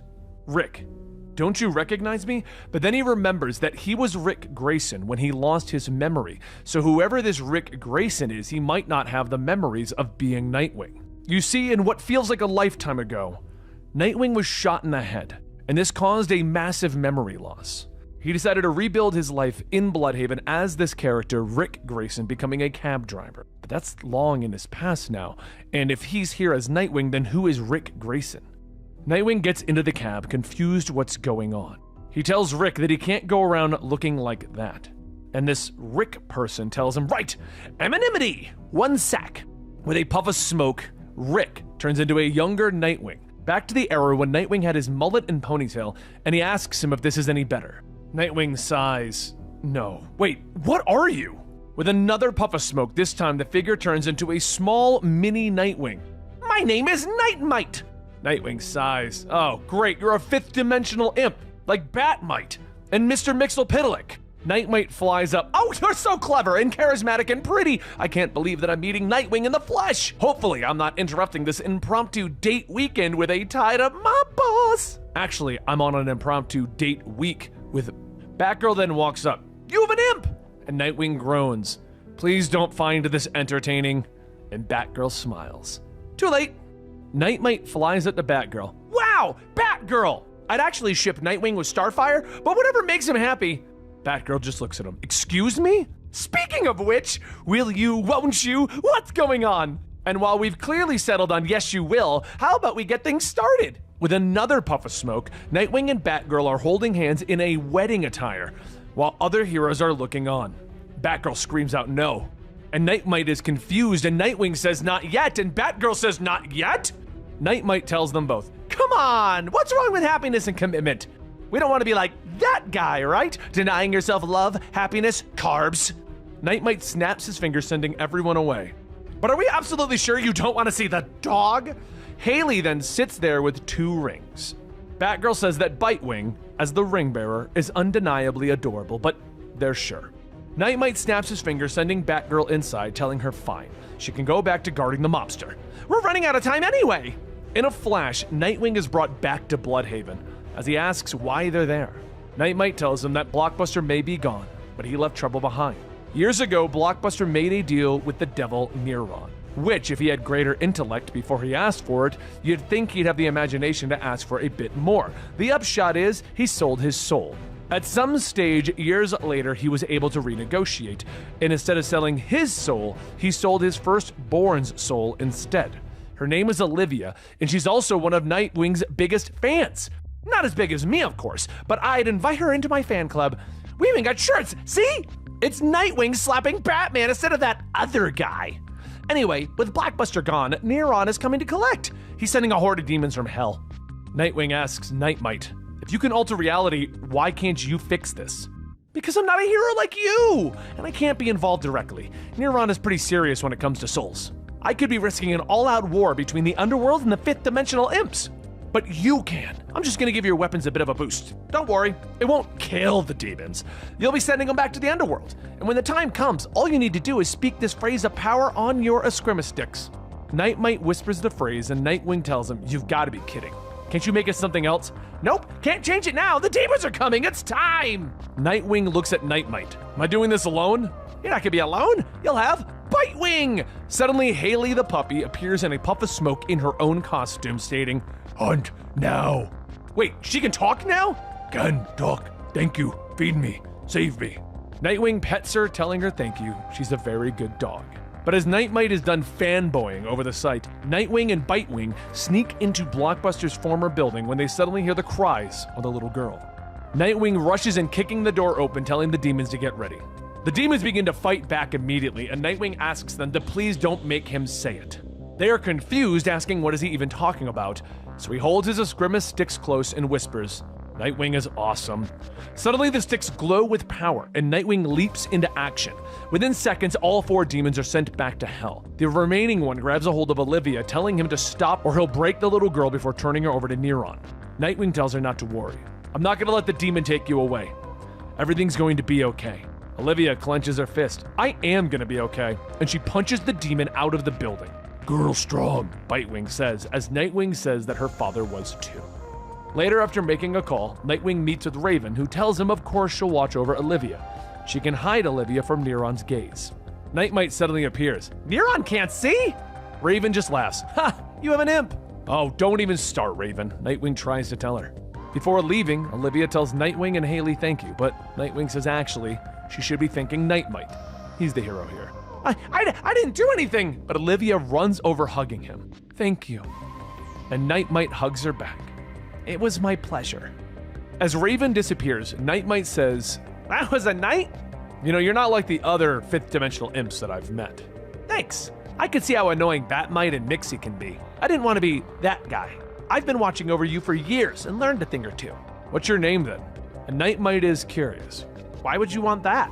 Nightwing tells him because Nightwing shouldn't be his whole identity. If he has impossible expectations of him, then at some point he's going to let him down. It's okay to be a fan, but he shouldn't put him on a pedestal. So how about I go first? Hi, I'm Dick Grayson. Nightmite takes the mask off. My name's Dixel. This is the greatest moment of my life. So this is going to be a bit of an awkward transition. Speaking of deals with the devil, this city will need a new Blockbuster, and it could very well be you, without the criminal empire, violence, corruption, and constant murder. Nightwing laughs. Thanks for clarifying. There's a hole in the city. There's a hole in this whole world, and honestly, you might be able to fill it. You know why? Why? Because Nightwing is awesome! The demon horde bows before their master, but Neron doesn't seem pleased. Tell me, he commands. The demons bow lower, explaining how they were defeated by the hero known as Nightwing and his super-powered dog. That they failed to acquire the soul of a 9-year-old girl, the daughter of Blockbuster. Neron cocks an eyebrow at them. A puppy? He questions, turning away, knowing that Nightwing has no powers. But he surrounds himself with powerful friends, including the daughter of Trigon, one of the most powerful demons in hell. I don't want to annoy Raven's father. We need earthly agents to recover the soul that is mine, Neron says. A short time later, he appears in the kingdom of Latvia, where the grinning man has taken the form of their king. What can I do for you? The grinning man asks. And after Neron declines to see the bodies the new king has hidden away in his chambers, Neron offers the grinning man more time on Earth before his soul is condemned to Earth. All he needs to do is retrieve a girl and murder her. She is the daughter of Blockbuster. Her name is Olivia Desmond. Elsewhere, Olivia is racing through the woods, chased by a powerful sorceress who threatens to defeat her. There's nowhere left to run, the sorceress says as she corners Olivia. But Olivia is not alone, proclaiming that the kingdom is protected by her as she draws a magical sword. The Knight of the Realm and her mighty steed, she calls out as Garth appears at her back in the form of a green unicorn. Freaking nay, foul sorceress, he shouts. And Raven stares at her boyfriend. Excuse me, foul sorceress? Garth immediately begins to backpedal on his comment, explaining that he just got swept up in the game. Luckily, he is saved by the arrival of Nightwing and Bitewing, the puppy that Nightwing took in a while ago, and the dog rushes to see Olivia. Aw, she doesn't talk anymore? Olivia says as she hugs and pets the dog, and Nightwing smiles. No, I'm pretty sure that was a one-time thing. While Garth tries to figure out how the dog talked at all, Nightwing turns to Raven and questions her about the secluded house's defenses. The three heroes then head to the house while Olivia continues to play in the yard. Nightwing informing his friends that a body was recently discovered beneath the ruins of the Titans Tower, and that the Titans are headed there to learn which of their students didn't make it out in time during Deathstroke's attack on Titans Academy. Go, I'll look after Olivia, Garth tells his friends.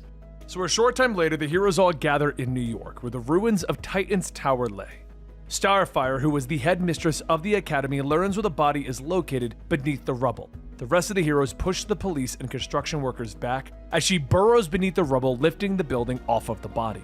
She's desperate to learn which of her students they had left behind. Nightwing leaps down into the darkness with Raven, where they discover the body. Who is it? Do you recognize them? Starfire calls out, still worried that she failed her students. But Nightwing and Raven are shocked to discover the body of the King of Latvia. Okay, this makes no sense, Nightwing whispers. The heroes quickly remove the body so that Starfire can return the rebel to where it lay. A short time later, Amanda Waller arrives, angry with the heroes for disturbing the crime scene. Yeah, it was either that or drop 20 tons of building back onto him, Nightwing explains, telling her that he thoroughly investigated the area and photographed the scene before they moved in on the body. I'll be happy to share all of my findings with whomever you need me to talk to, Waller. But she shakes her head, explaining that a special investigator has been sent from the Latvia embassy to deal with the matter. A short time later, Nightwing stands in the morgue with the investigator, and the body seems strange to him, as he explains that there are no dusts or debris on it, meaning that it had been placed there after the building had fallen. The investigator also explains that the king had been seen in Latvia 2 days ago. Yeah, there's more to this, because the victim has been dead for weeks, Nightwing says quietly. And then he looks at the investigator, who can't seem to stop grinning. Why are you smiling? He asks, as she shakes her head, turning away. I'm sorry. I know it's a bit inappropriate, but I like a good mystery, she says, with Nightwing apologizing for the country's loss, asking the woman if she'd ever met the king. But that's when he's struck from behind and slams into the ground. I wouldn't say I knew the king, the grinning man says as his image shifts and he takes on the appearance of Nightwing. But I did meet him once, he says, looking down on the hero and continuing to grin. Later, one of the morgue cabinets is banging until it's finally popped open with Nightwing's Eskrima sticks. Oracle! He gasps as he finally frees himself. Over at their apartment, Barbara is cuddling with Haley in bed, the dog snuggling against her as she reaches for the comms, shocked to hear Dick's voice as he asks, where is Starfire and Raven? They're headed to Beast Boy's house. You're not with them? There's no way Raven and Starfire would have just left me. Something's wrong. I need Cyborg now, Dick tells her. Moments later, Oracle is relaying the message to Vic, and he boom tubes to the morgue. What's happening?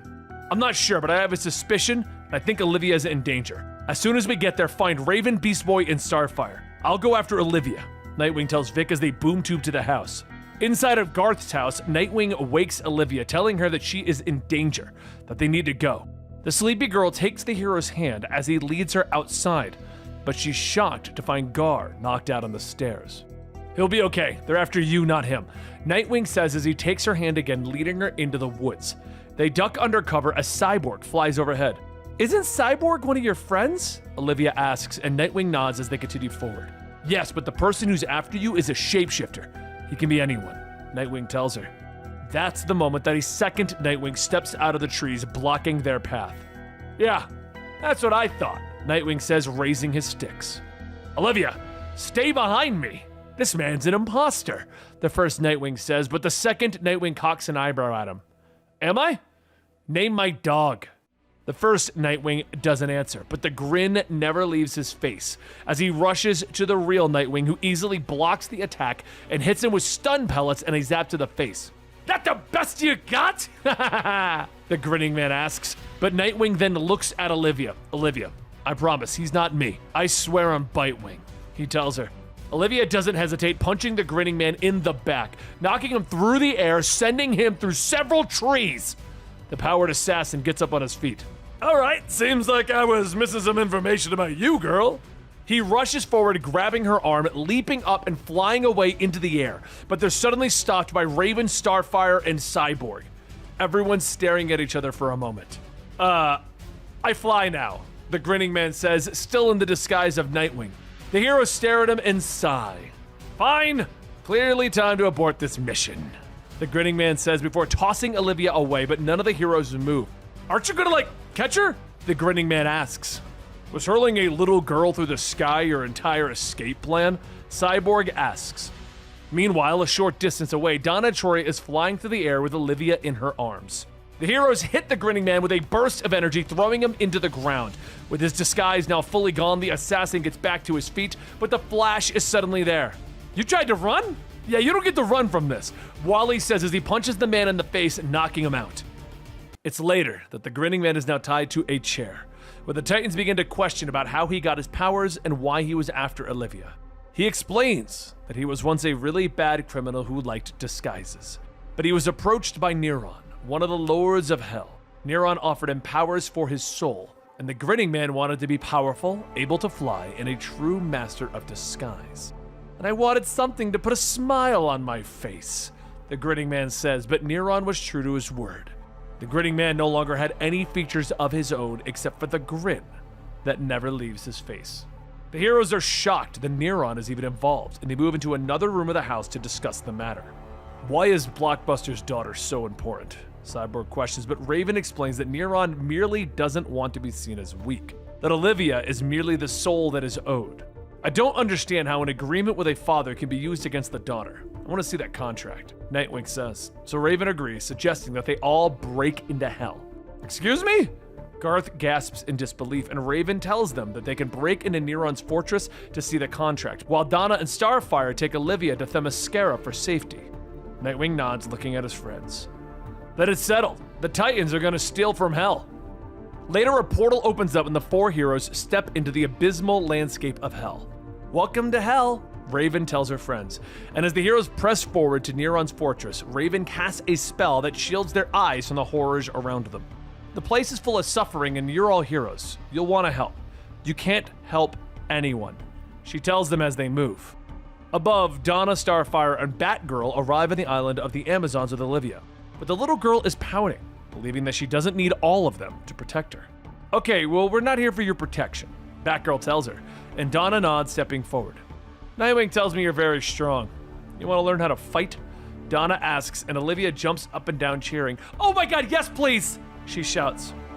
Meanwhile, down in hell, the heroes have arrived at Neron's fortress, led by Blaze, a demon who seeks Neron's throne and agrees to help the Titans. Nightwing decides that their best course of action is to sneak in. The four heroes quickly make their way to the top of the tower, where Cyborg finds all of his files are in computers from the early 90s. My god, this is hell, he whispers, but Vic manages to cut through the clutter and malware until he finally finds a folder on Olivia's soul. They move through the archives and find the glowing scroll, where they learn that Olivia's mother was Jezebel Jet. You know the name? Vic asks, and Nightwing nods, explaining that Jet was once one of the lovers of Batman. She was also murdered by Talia al Ghul. So that's it? Valid contract? Garth asks, but Nightwing shakes his head. No, I think I can get around it. We need bureaucracy, and I need to talk to my sister, Melinda. I think we can save Olivia's soul with the local government. Meanwhile, over at Iron Heights prison, the grinning man is sitting quietly in his cell, but Neron appears before him. You dialed? Do the Titans know of my involvement? The grinning man explains that he told them everything. Neron knows that he can't attack Themyscira outright, but he can send the grinning man and other villains whose souls he's trapped. So over on the island of the Amazons, the heroes are training Olivia to use her strength, but they're interrupted by Wonder Woman, who offers to spar with the young girl. Olivia, let's see what you can do, she says with a wide grin. At the other hero's urging, Olivia launches herself forward, punching Wonder Woman. But Diana catches the blow in her fist and leans in with a wide grin. I wasn't ready for you last time. You got a cheap shot in, Wonder Woman whispers, and she pulls the girl forward, kicking her hard, sending her bouncing across the fields. The other heroes all rush forward, but suddenly fall to the ground, clutching their heads. Psychic attack! Batgirl calls out.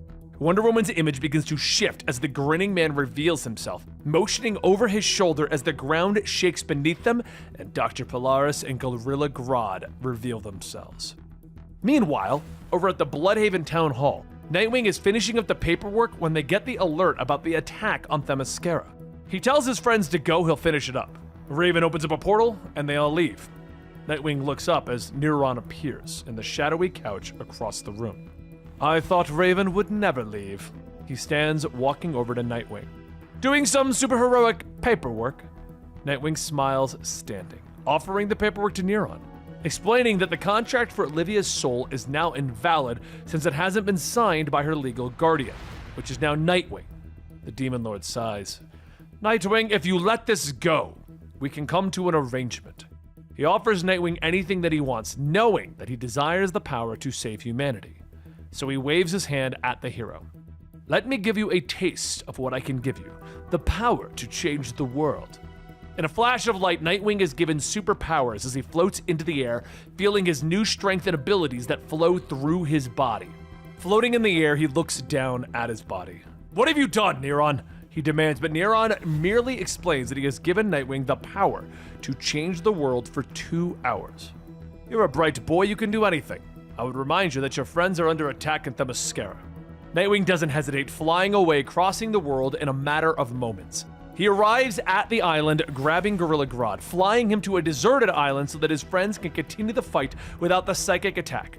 By the time he's returned, the rest of the Titans have beaten Dr. Polaris and the Grinning Man, and everyone looks up to Nightwing in surprise.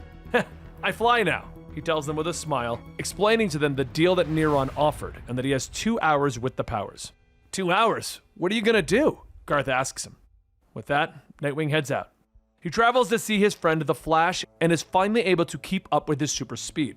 Any immovable objects you could use an unstoppable force for? Nightwing asks. Wally smiles, leading his friend to Bangkok, where they dismantle an illegal water capture and provide water to the thousands downstream. Next, Nightwing heads to Metropolis, where he flies up to meet Superman, offering his hand. Nightwing quickly explains his powers. I just wanted to say thank you and shake your hand. Superman proudly takes at shaking it. Good grip, he says with a smile, leading Nightwing into space so that the young hero can look down on the planet and see everything that they are protecting. Good to have this perspective, Nightwing admits, as Superman explains to him that the world is worth protecting against the threats from outside and in. That not everyone on the planet will always like everything that he does. I don't know, I'm pretty likable, Nightwing reminds him. But their talk is interrupted by Oracle, who warns him of another attack at Themyscira. Nightwing arrives during the battle, seeing Neron's demon horde attacking. He leaps in to beat a few demons and quickly grabs Olivia, flying her away to safety. In moments, they're flying over the mountains.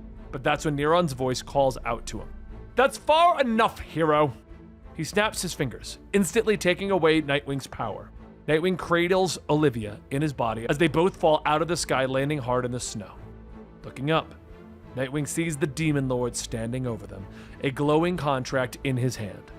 "That power can return. I will give it back. You have my word. Just give me the girl," Neron says, reminding Dick that it isn't even his soul that Neron is asking him to give up. But Nightwing refuses. Neron sighs in irritation.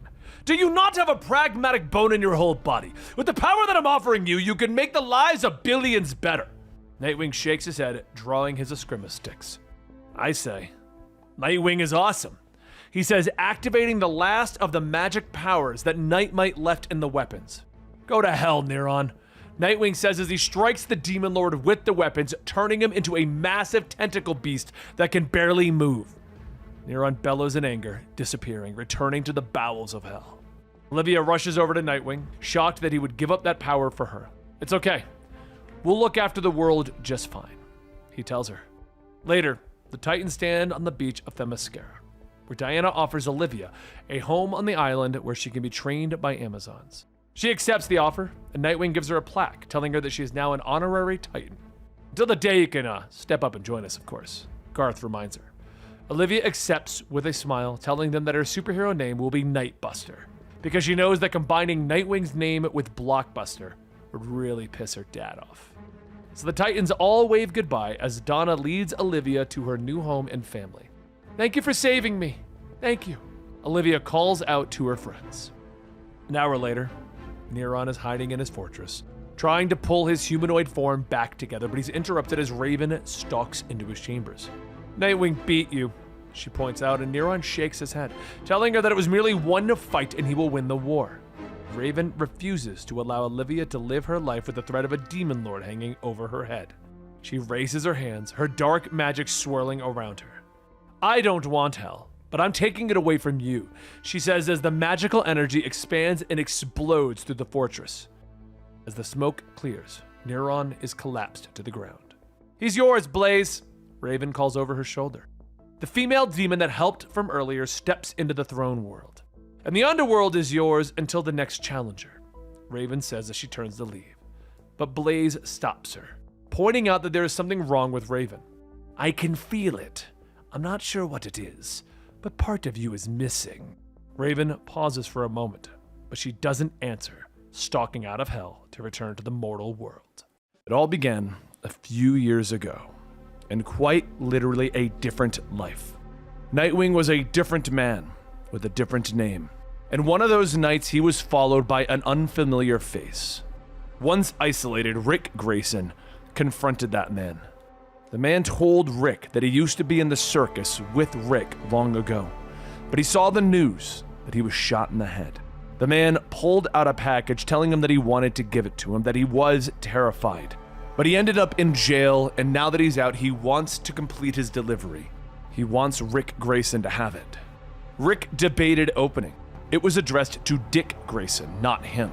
Dick Grayson was the man before he was shot in the head. Dick Grayson was the man before he had amnesia.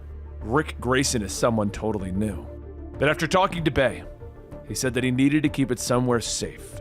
Somewhere that it could be kept until Dick Grayson returned, because it seems rather important. Bay told him that it was going to sound strange, but she does know of somewhere that he could store it. So it's a few nights later that the quartermaster arrives, a man in a nautical garb, wearing a raincoat and a captain's hat. Rick Grayson looks at the quartermaster and says that he has looked it over and it needs to be protected. Can the quartermaster do it? The quartermaster told him that it will be secure. The hold doesn't let go. He takes out his book and begins to submit the package, stating that his locker will be 538. Can you remember that? No, probably not. My memory isn't the greatest right now, but it doesn't matter.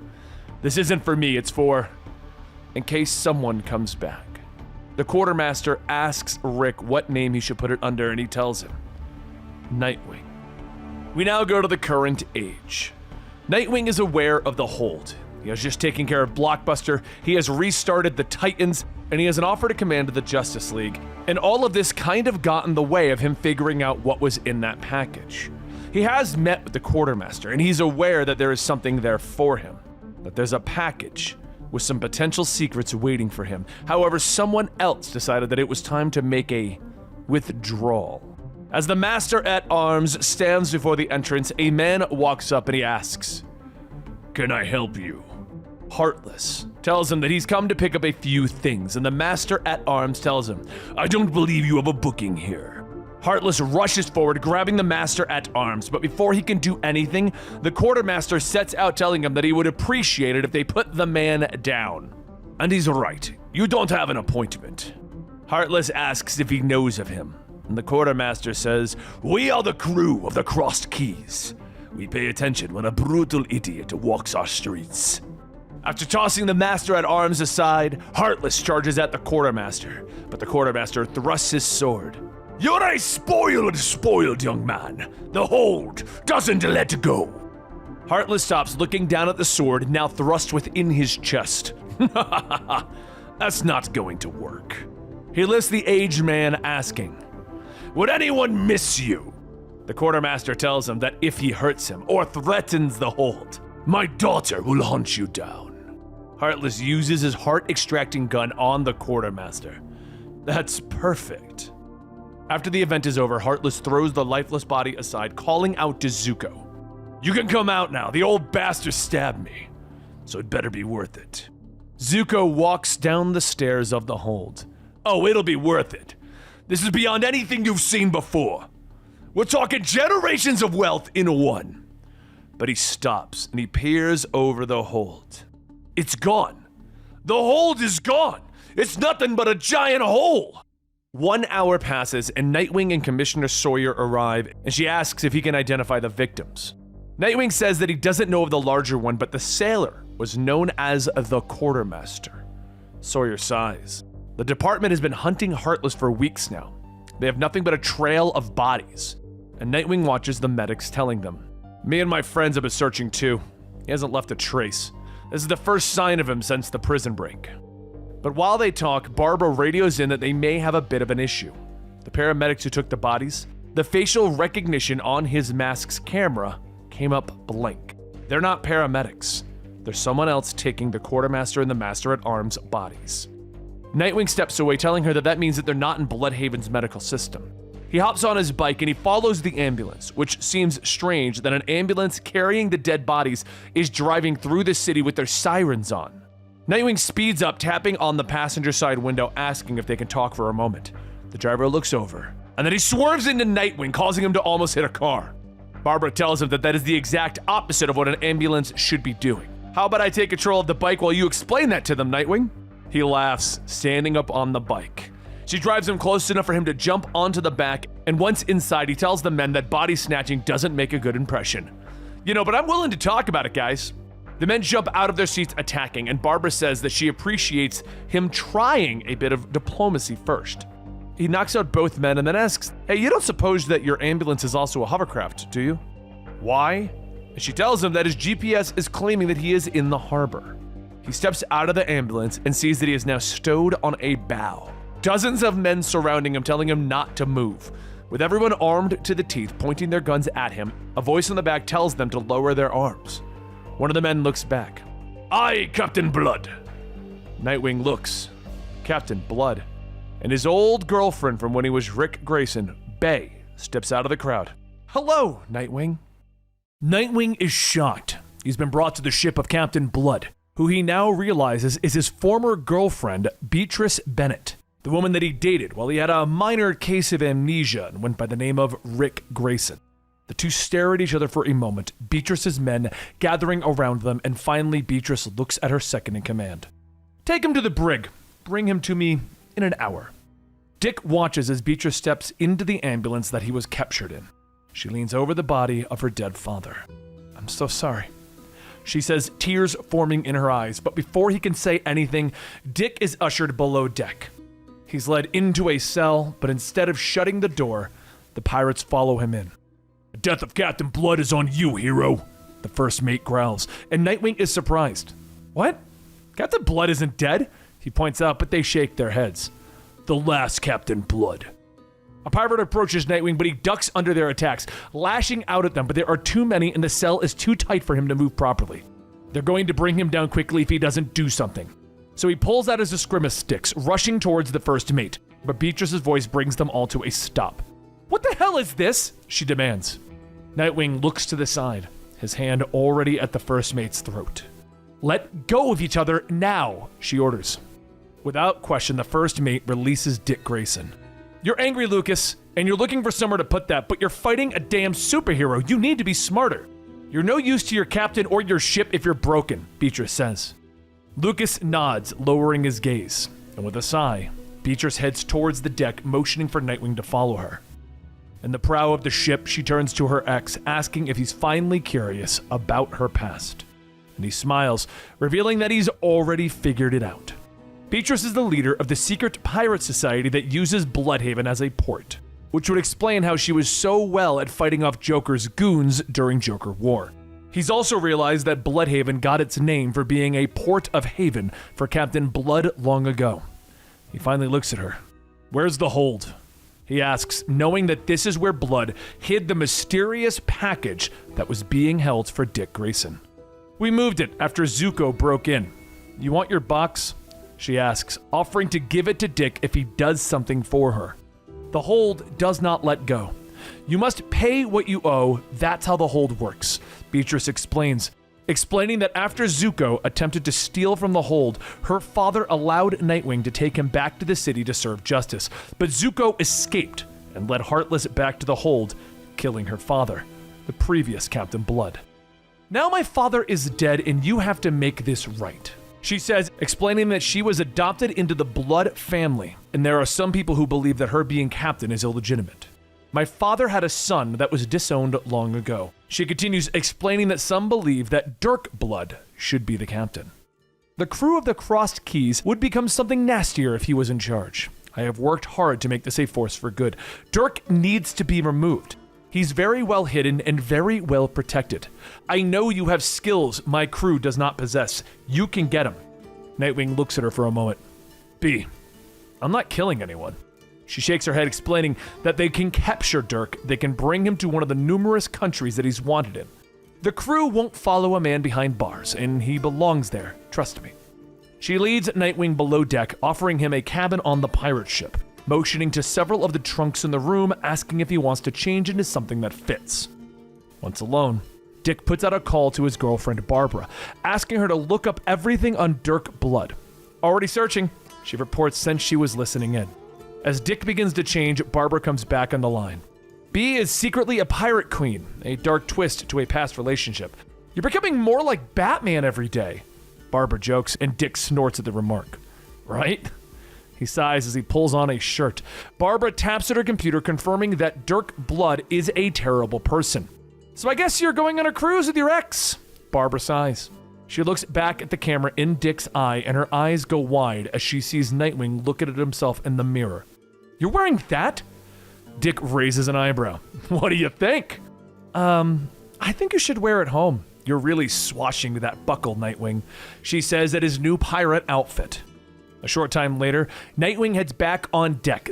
Beatrice has her back to him as he agrees to join and help her. What are you wearing? She asks as she turns around to see Dick's new pirate getup, and he shrugs. This is the only thing that fit from the chest. The chest? Do you not see the cupboard? She asks, pointing out that it had jeans and sneakers, clothing that normal people would wear. I did not, Dick tells her, offering to go change, but she shrugs, turning away with a shake of her head.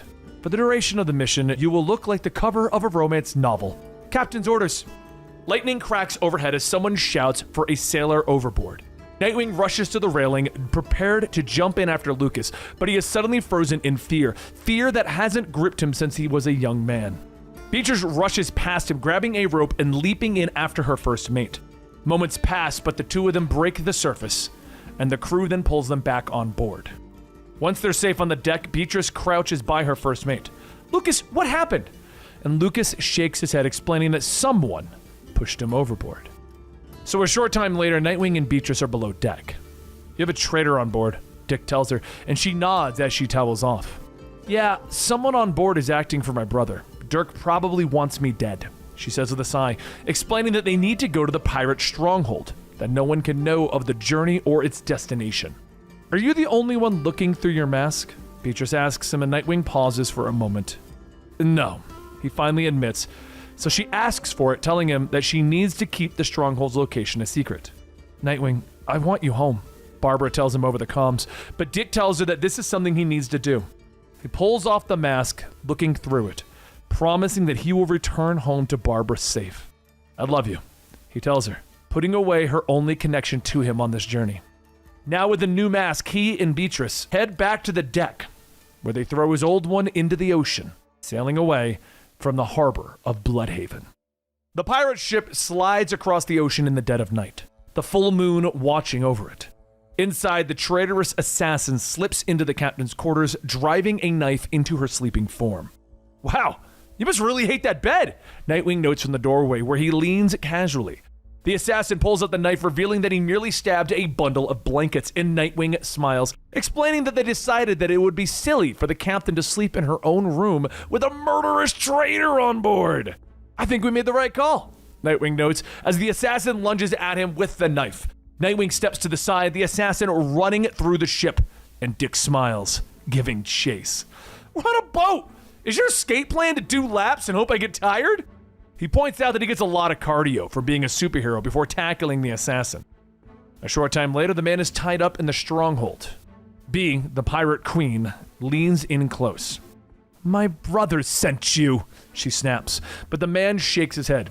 He did, but he didn't have to. You're not a blood. You're not our captain, the assassin says, and with a sigh of exasperation, she heads towards the door, ordering her first mate, Lucas, to get what information he can from the traitor. Dick follows after her, asking how long until they reach the pirate stronghold. We'll be there by morning, B informs him. And finally, Dick asks the question that has been going through his mind. B, why are you helping me? Given that you've been a secret power behind Bludhaven this whole time? He asks, and she nods, explaining that she has been greasing the wheels so that all the charity work and social work that Dick Grayson has been doing in Bludhaven would actually go through. All heaven would have been doomed for years of bureaucratic inaction. She tells him, and Dick thanks her, but she gets angry, pointing out that they hadn't spoken since he broke up with her, when he left her for his noble ideals, angrily pointing out that he doesn't feel the need to protect Batgirl, who she has seen him with. I'm constantly worried about her safety, but she's a superhero, and I'm a pirate queen, B snaps at him, but the anger deflates as Dick tells her, you didn't tell me that, B! She finally turns around. We'll be arriving at dawn. You should get some sleep. Once dawn arrives, the ship arrives. Dick is shocked as they sail through a holographic wall into a pirate cove. This is impossible, Dick says with a gasp, looking at the skyscrapers of a pirate city. B joins him at the rail and smiles. No, Nightwing, there are places in this world that remain hidden, even to you and your friends. B steps off the boat and is greeted by the captain's concierge, Lindsay, who bows despite B's repeated request that she doesn't. It is tradition, Lindsay informs her with determination, and Dick raises an eyebrow. And this tradition has more power than the actual commands of your captain? He asks, but Lindsay looks at him with disdain. Traditionally, a captain's consort doesn't speak, she snaps at him. Dick is flabbergasted, but it is explained to him by the first mate that the fewer questions will be asked if everyone thinks that he is just B's consort. As Lindsay leads him through the city, Dick is shocked by how clean and normal the city is, pointing out that they even have an international coffee franchise. Were you expecting filthy market stalls full of spices, skulls, and three-headed monkeys? The first mate asks with a smile, and Dick smiles, but points out that a lot of eyes are following them through the city. The captain is adored. She is always watched, Lucas says as he waves Nightwing off. They finally arrive at the captain's home, the seat of power in the city, but when Lucas goes to open the door, a shotgun blast hits him in the chest. B is shocked, rushing to her friend's side, then looks up in anger at her brother, who stands there with the smoking gun. What have you done, brother? She demands, but the man shakes his head. You're not my sister. You're a chunk of driftwood that my father fished out of the sea and carved into a shape he liked, Dirk says. B gets to her feet, shocked that Dirk would sink this low, but he smiles, leaning in. Who do you think told Zuko about the diamond in the hold in the first place? I told several ruthless, greedy thugs, knowing at least one of them would deal with Dad. Job done, he whispers to her. But Dirk knows that he has no power without the hold and demands to know where it is. But Nightwing is done being quiet. He pulls out his escrima sticks, throwing down some smoke pellets and rushing forward as the smoke swirls around them, punching Dirk in the face, knocking him down. Lindsay draws a pistol, but Bee pulls out a sword, cutting through the weapon with one blow. She throws the woman out, whirling around, and Nightwing continues to fight the pirates as Bee rushes after her retreating brother. Dirk! She bellows as she rounds a corner, but she is shocked as her brother's blade pierces her stomach. Yes? You called? He asks with a smile, her eyes widening as the pain begins to course through her body. I will never tell you where the hold is, she gasps, and he merely smiles, telling her that he will torture everyone on the ship until they give up the location of the hold. I will get what I need from them, he says, twisting her around. Far below them, the waves crashing against the docks. Nightwing rushes out of the tower, shouting for Dirk to stop. No, I have longed for what is mine, he says as he kicks out, knocking Bee through the rail, sending her plummeting to the waters below. Beatrice hits the water with a splash, disappearing below its depths. Back on the tower, Dirk wipes the blood from his blade, looking back at Nightwing. You seem pretty useful. You want a job, consort? But Dick moves past him, leaping up onto the railing and looking down at the waters below, raising an eyebrow. You're gonna kill yourself for her? Seems a little over the top, Dirk tells him. But Nightwing leaps, plummeting into the waters below. It was Alfred that taught him how to take care of people when they are hurt. More so than Batman ever did. Dick uses those skills now. Beatrice comes awake with Dick standing over her, having saved her and patched up her wounds. I'm not dead. She gasps as she attempts to sit up, but Dick shakes his head. No, you were stabbed, but he missed everything that you'd want him to miss. But don't try to move, he tells her as he sits on the bed. She shakes her head, moving to get out of bed, refusing to allow Dirk to take everything from her. In the last 48 hours, I've lost my ship, my crew, my command, my first mate, and my father. I will not lose the hold as well, she says as she stands, pulling on her shirt. She knows that if Dirk takes control of the hold, he will use the secrets within to bring down the empires of the world, and she refuses to allow him to do this. You saved my life. I release you from my debt. When I recover the hold, you will have your box. But Dick only laughs, pointing out that she can barely stand and has no crew. I'm not walking away, Bee. A short time later, Dick and Bee have stolen a seaplane and have flown to a secluded cove, the location of the hold, where the ancient sailing ship is moored. The crew of the ship stand in surprise as the plane door opens up and Bee steps out. Quartermaster, Bee says to the blonde woman in charge. The quartermaster is surprised. Captain Blood, we were told you, she says, but Bee interrupts her. There's been a mutiny, Amanda. Whose side are you on? I'm on your side. You are the captain, and Dirk is a jerk, Amanda tells her. But Bee smiles at her friend, boarding the ship, ordering them to prepare for Dirk's eventual arrival. Hours later, Dirk arrives in Bee's former ship. He stands ready on the deck of the ship. Quartermaster, defenders of the hold, your captain is here. The captain of the Crossed Keys is Beatrice Blood, Amanda calls out to him. A plank is placed between the ships, and Dirk steps out, his sword drawn. Beatrice was never a Blood, and she is dead. Now stand aside, he orders, but the pirates look up in surprise as Nightwing swings across the ships, leaping among them and kicking them away. Dirk turns in surprise. What is this? And Dick shrugs. Isn't it obvious? An ambush. He continues to fight, leaping and flipping, kicking his way across the ship and through the pirates, until finally it is only him and Dirk. The pirate clashes his sword against Dick's escrima sticks. You survived the fall, consort. And Dick snaps at him. I'm not a consort. Then why are you dressed like that? Dirk asks him. There was a chest in front of the wardrobe. Dick snaps at him, trying to defend his choice in romance novel pirate outfits. He ducks under another attack, punching Dirk hard and knocking him back, and that's when Dick reveals the truth. I wasn't just an ambush. I was also sent to distract you, while the captain freed her crew below deck. Dirk turns in surprise to see Beatrice and her crew have arrived from below deck, weapons pointed at all of the pirates loyal to Dirk. Weapons down, all of you, Beatrice orders, despite Dirk's shouts of anger, and the pirates comply. Dirk has no choice, dropping his blade to the deck. This is for Lucas, she says as she storms forward, knocking him out in one punch. And Dick looks at her. He already dropped his weapon. Dick points out and Beatrice shrugs. My fist slipped, she says easily. With the task complete, Beatrice takes Dick into the hold, where he's given the mysterious box that was waiting for him. Inside of the box is a CD-ROM, and the pirates allow him to watch the footage captured on it. Dick is shocked to find that this is footage of the night that his parents were murdered. Footage that shows that Tony Zuko sabotaged his parents' trapeze.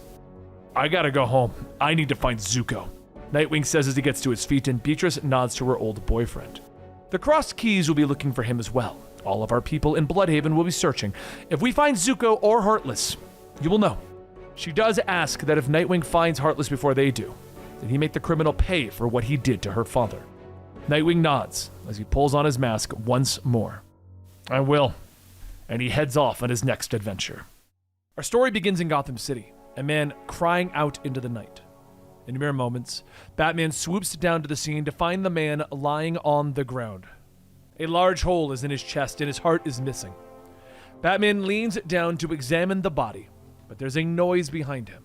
He whirls with a batarang at the ready, his eyes widening in shock as he sees a young boy hiding behind a nearby car.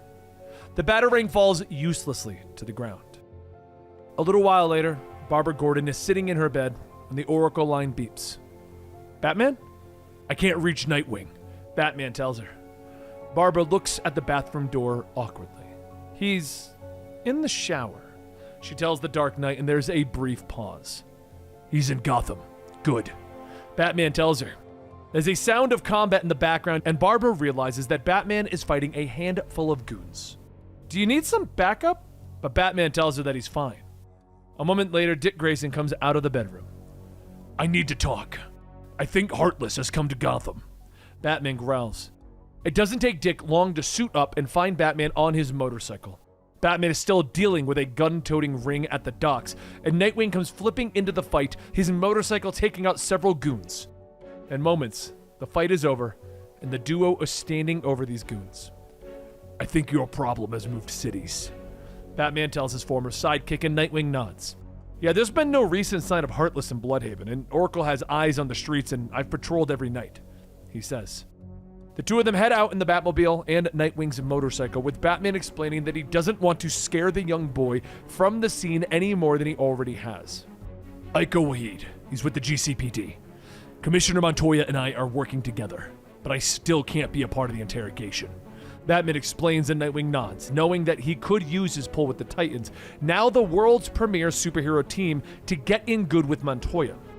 He taps the button on his helmet, patching through to the new commissioner. Renee? Hey, it's Dick. You mind if I drop by? In a short time, the duo arrive at the GCPD headquarters, and Montoya agrees to let Dick speak with Iko. I want every piece of intel you have on Heartless, though. Nightwing nods his agreement. You'll get it, Commissioner. It's not a lot, but I'll share what I have. Renee looks at Batman standing in the shadows and asks if the Dark Knight will be a part of the questioning, but Batman shakes his head. I frightened the boy enough at the scene. Nightwing is better suited for this, Batman tells her. So Renee leads Nightwing to the room where Iko is waiting. Walking through the door, Nightwing starts to introduce himself, but Iko whirls around from the video game he's playing. You're Nightwing! You're on my pencil case, he says as he charges across the room, hugging the hero. In the next room, Batman smiles slightly as he watches his son bond with the boy. 10 minutes later, the pair are playing a video game. How are you so good at this? Iko says with a smile. And while they play, Nightwing begins to ask gentle questions about what Iko saw. But all Iko can remember is the murderer wore a big coat and a mask. I'm sorry, I want to be brave for you, Iko tells his hero. And Nightwing smiles down at him as tears begin to form in the kid's eyes. Can I tell you a secret? It happened to me too. I lost my parents when I was about your age, Nightwing admits, explaining to Iko that the pain will never truly go away. The pair are then interrupted as the door swings open and Montoya introduces Iko's uncle, Locke. Iko and his uncle look at each other awkwardly before Iko goes to gather his things. Alone, Nightwing looks at the man. You're not close, are you? He asks Locke, and the man shakes his head. Not really. I have no idea what I'm going to do with him, Locke admits, showing that he's in over his head. Nightwing nods, explaining that Iko will probably be scared for a little while, so Locke's going to have to be patient. You have to be everything for him, for a little while. You have to be the security that he's lost, Nightwing says. And a short time later, Batman and Nightwing are in the coroner's office, examining the body. Nightwing points out how several things don't add up to Heartless's MO. Aiko said that the killer didn't say anything, and Heartless used to like to talk to his victims, relishing the idea of who they would be leaving behind after they were dead. The wound in the body is also jagged and clumsy, while Heartless was exact when he was killing. I don't think this is Heartless, Nightwing finally says, and Batman nods. A copycat? Or someone trying to make this look like Heartless so the police don't look anywhere else? Nightwing looks at his mentor. I think we have to talk to Aiko again. See if he can remember anything else. But Batman points out that it's 3 a.m. and Aiko had a long day, so Dick nods. You're right, it can wait till morning. Meanwhile, Locke and Aiko have arrived at their home, but Locke isn't nice anymore, ordering Aiko to move quickly. If you need to go to the bathroom, go now. We're not staying here tonight. Locke snaps. Aiko is confused, but Locke quickly gathers up an already packed up suitcase, shouting that it's all falling apart now that Nightwing and Batman are involved. I've worked too hard for this! He snaps at Aiko, grabbing him by the arm, dragging him to the door. Where are we going? Aiko demands, and Locke glares at him. Where you're actually useful. Now shut your mouth! He says as they head out the door, leaving the Nightwing pencil case behind. The next day, Dick gets ready to head out with Barbara walking into the room. Where are you going? There's a few things I didn't check out about the murder last night. It's possible that it wasn't Heartless, Dick Grayson explains, telling her that he and Batman are going to check in on Aiko again. She nods and sips her coffee. Okay, be careful though. I know this one will be personal for both of you, she says, knowing that Aiko's fate has echoed Bruce and Dick's. In a short amount of time, Nightwing arrives at Locke's apartment to discover the door is already open. He slips inside to find Batman waiting in the shadows. The door was open. No one here, Batman says, and they check the place over and find evidence of suitcases being dragged across the carpet. Nightwing stops in the living room and looks down at Aiko's pencil case. Inside, he finds a folded piece of paper. Help is written on it. They quickly check out Locke's computer and discover that he has booked 2 seats on a flight to Vietnam 2 weeks ago. Angrily, Nightwing stands up, picking up the pencil case. The uncle killed the father, made it look like Heartless, so that's where everyone would be looking. Nightwing growls, turning to Batman, telling him that they have to get to Vietnam quickly, but first they have to make a stop at Bludhaven. Batman and Nightwing quickly head to Titan's Tower, where Nightwing tells Cyborg that they need to borrow the T-Jet. Sure, I'll make it ready for you, Cyborg says, and the two head out of the room with Batman moving to follow, but he's stopped by Beast Boy. Batman, could I have a word? You're used to people hating you, right? I mean, that came out wrong, Beast Boy says.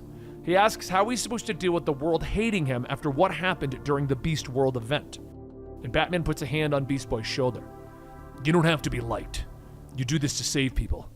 And you didn't just help, you saved the world, Batman tells him quietly. He tells the young hero that some people will be blinded by prejudice and they will hate him, but that Beast Boy is a hero. You saved everyone on the planet, Garfield Logan. Nothing else matters. A short time later, Batman and Nightwing are flying across the world in the T-Jet. Oracle patches through and explains that Aiko's father was the inheritor of the Orion Telecommunications Company. With him out of the way, Aiko is next in line, with Locke taking control until the boy came of age. She explains that the company has headquarters all over Vietnam, and there's no way to know where Locke could be hiding once he lands. We don't need to know where he's going, we need to know where he's landing, Nightwing says with a smile. The T-Jet is a lot faster than a commercial plane. We can beat him there. Later, Locke is dragging Aiko through a Vietnam airport, where they're greeted by the security team of Orion Telecommunications. Is this all the security you brought? Locke asks the head of the team, who assures them that they're all very good at their jobs. They continue to move through the airport, but Locke stops in surprise as Batman and Nightwing step out of the shadows. Are you okay, Aiko? Nightwing asks as the security team steps between the heroes and the family.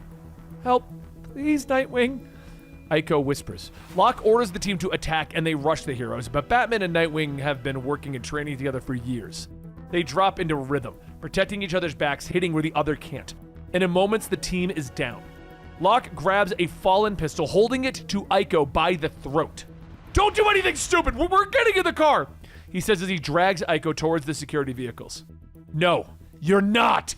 Nightwing growls, rushing forward. Fear flies through Locke, and he points the pistol at Nightwing, firing the weapon.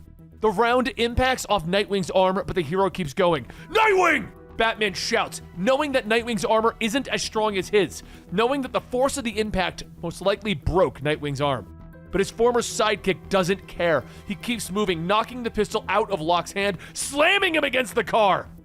Aiko, walk to Batman, Nightwing growls. The boy is frightened. He doesn't move, but Nightwing's face softens as he looks at Aiko. It's okay. You're safe now. Batman will protect you. He's always protected me. Nightwing says softly and Aiko nods, rushing to Batman's side. The Dark Knight offers a protective hand and shield with his cape.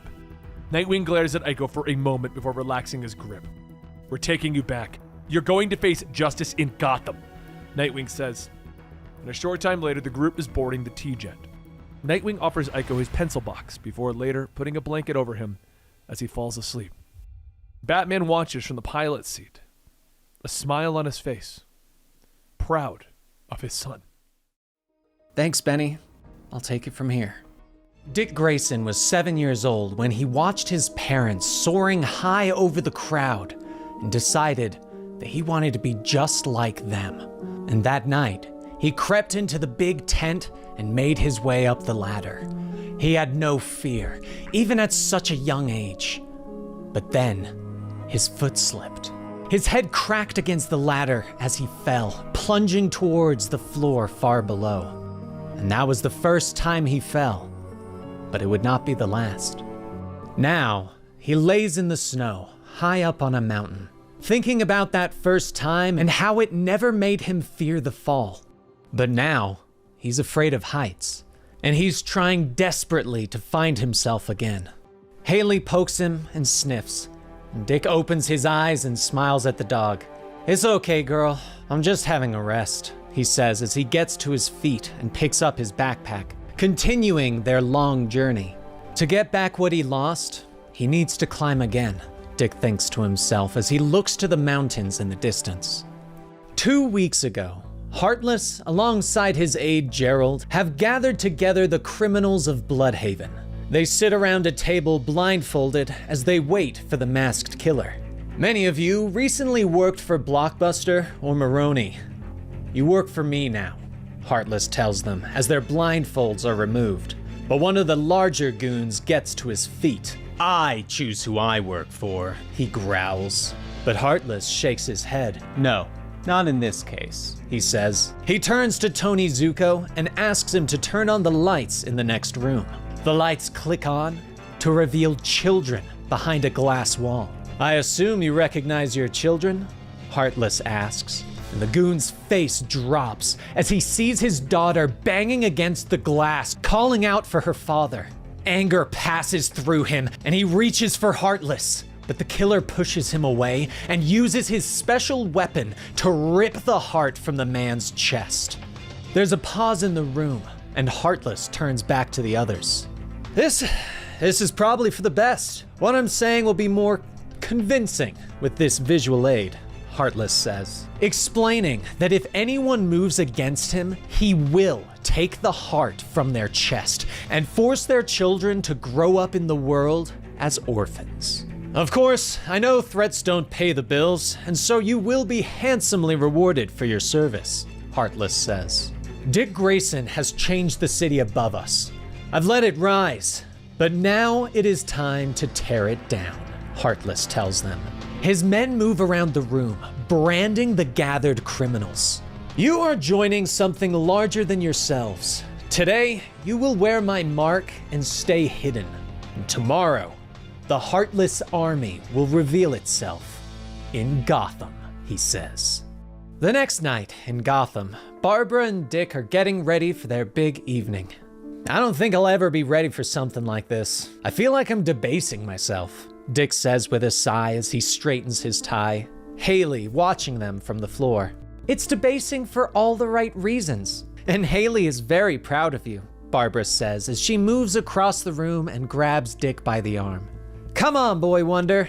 Let's go work the room," she says as they enter the Alfred Pennyworth Foundation fundraiser. They greet Bruce and Damien, who keeps pulling at his bow tie. "I put a suit on for you," Damien hisses at Dick. Barbara smiles at him. "You look very dapper," she notes. Dick smiles and leans down to his little brother. "Your sacrifice is noted and appreciated, Damien," he says. Bruce motions to the stage and informs Dick that he'll introduce him. "Bring the dog," Bruce notes as he looks down at Haley, noting that Dick is trying to manipulate everyone for the right reasons. As he moves off into the crowd, Dick prepares himself for his speech. But a voice calls out to him from across the room, and he turns to see Shelton Lyle walking towards them. Who's the walking slimy grin? Damien questions. Shelton Lyle. He owns a predatory pharmaceutical company. When we were younger, I broke his teeth, Dick says sideways to Damien. That makes me happy, Damien replies. Shelton greets the family, commenting that he's looking forward to investing in the foundation. Meanwhile, Bruce has stepped on stage, greeting the crowd and introducing himself. Alfred Pennyworth was a billionaire, and I never knew. Despite his great means, he chose to serve. He dedicated his life to me and my children, and he helped to shape some of the very best people I know. My parents also believed in serving. Martha and Thomas Wayne did all they could to help this city. I wish they'd had a chance to meet the man who's about to take the podium. I wish they'd met their grandson, because I know that they'd be as proud of Dick Grayson as I am, Bruce says with a smile as Dick steps onto the stage. But the moment is immediately ruined as a reporter speaks up from the crowd, questioning if that were true and demanding answers to the evidence that Dick Grayson and the Foundation had dealings with the crime lord known as Blockbuster. Dick is shocked by this information as the man insists that millions of dollars were transferred from Blockbuster to the Foundation upon his death. But suddenly, the entire building turns red as the fire alarms begin to blare and the sprinklers go off. Bruce steps forward, asking for the crowd to file out in an orderly fashion. But Dick is still in shock and hasn't moved. In the surging crowd, Shelton looks to Gerald. Gerald, get ready. We're going to carve out a heart, he says. Sirens blare and flash red as the sprinklers rain water down on the party, dousing the Alfred Pennyworth Foundation fundraiser. Dick leans down and pats Haley, comforting the young dog. But the family has already begun to move into action. We can't risk the fire escape if the fire is below us. There's a connecting walkway to the next building 2 floors above us, Damien says. Dick nods and hands the leash to Barbara, asking her and Damien to get everyone heading in that direction while he and Bruce make sure that everyone is out of the ballroom.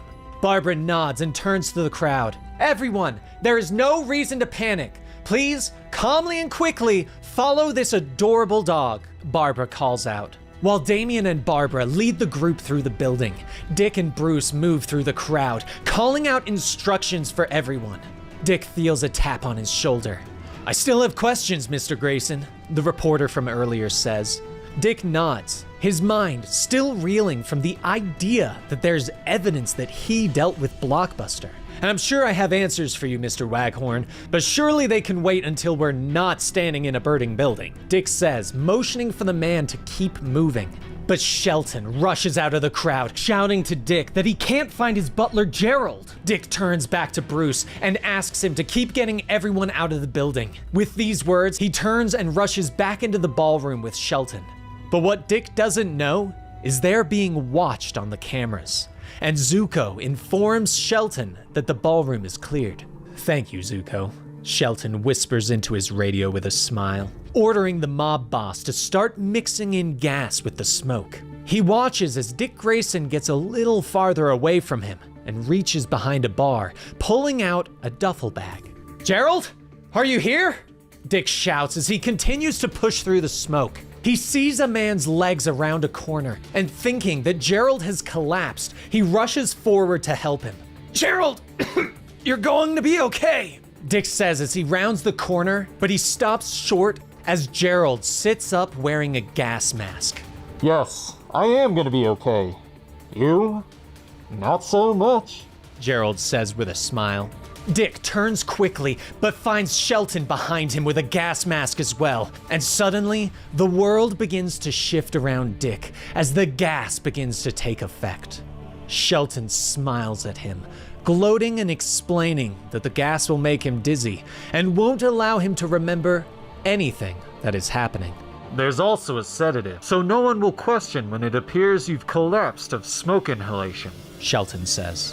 What are doing Dick gasps as the world spins around him. One thought racing through his mind. He has to get out. He lashes out at Shelton, striking him hard across the face. But it doesn't seem to have any effect. You certainly do know how to throw a punch, Shelton says with a nod. But he steps forward and hits Dick hard enough to send him flying into the wall. It's time for another flying Grayson to fall, Shelton says as he stands over Dick's body. The world goes black around him and memories shift through Dick's mind. He's recently fallen off a ladder as a young boy and wakes up in the hospital. His parents are arguing with Mr. Haley about the trio staying behind until Dick is better. The Flying Graysons are our star attraction. We're a traveling circus, John. We have to travel, Haley was shouting.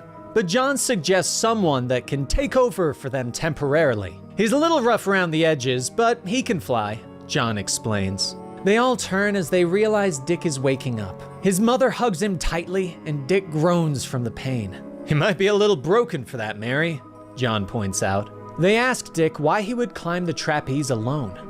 I'm sorry, I just wanted to be like you guys, young Dick tells them.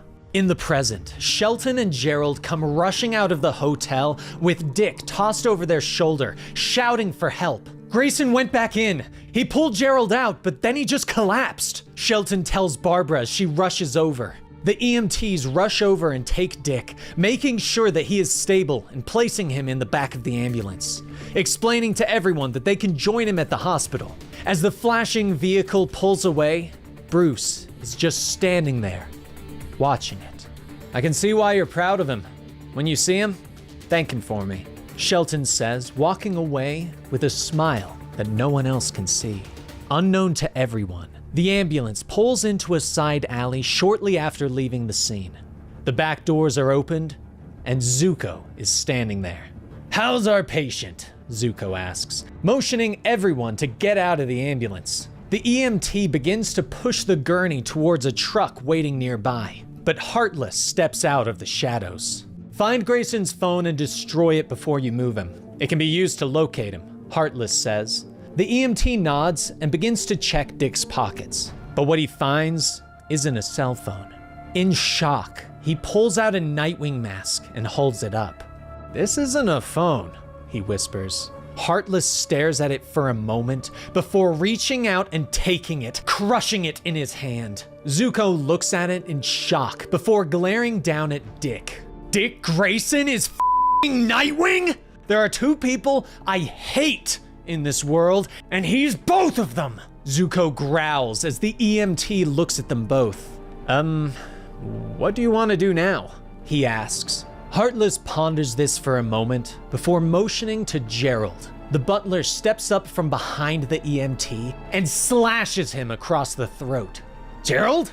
What the hell are you doing? Zuko calls out. No one else can know, the butler says. He turns to Heartless, explaining that they can use this to their advantage. Heartless stares at the unconscious man. Yes, this is a gift. This makes everything better, Heartless whispers, looking down at the Nightwing mask. Later, the world comes back into focus as Dick Grayson regains consciousness. A siren blares nearby as he staggers to his feet. Nearby, a body lays face down.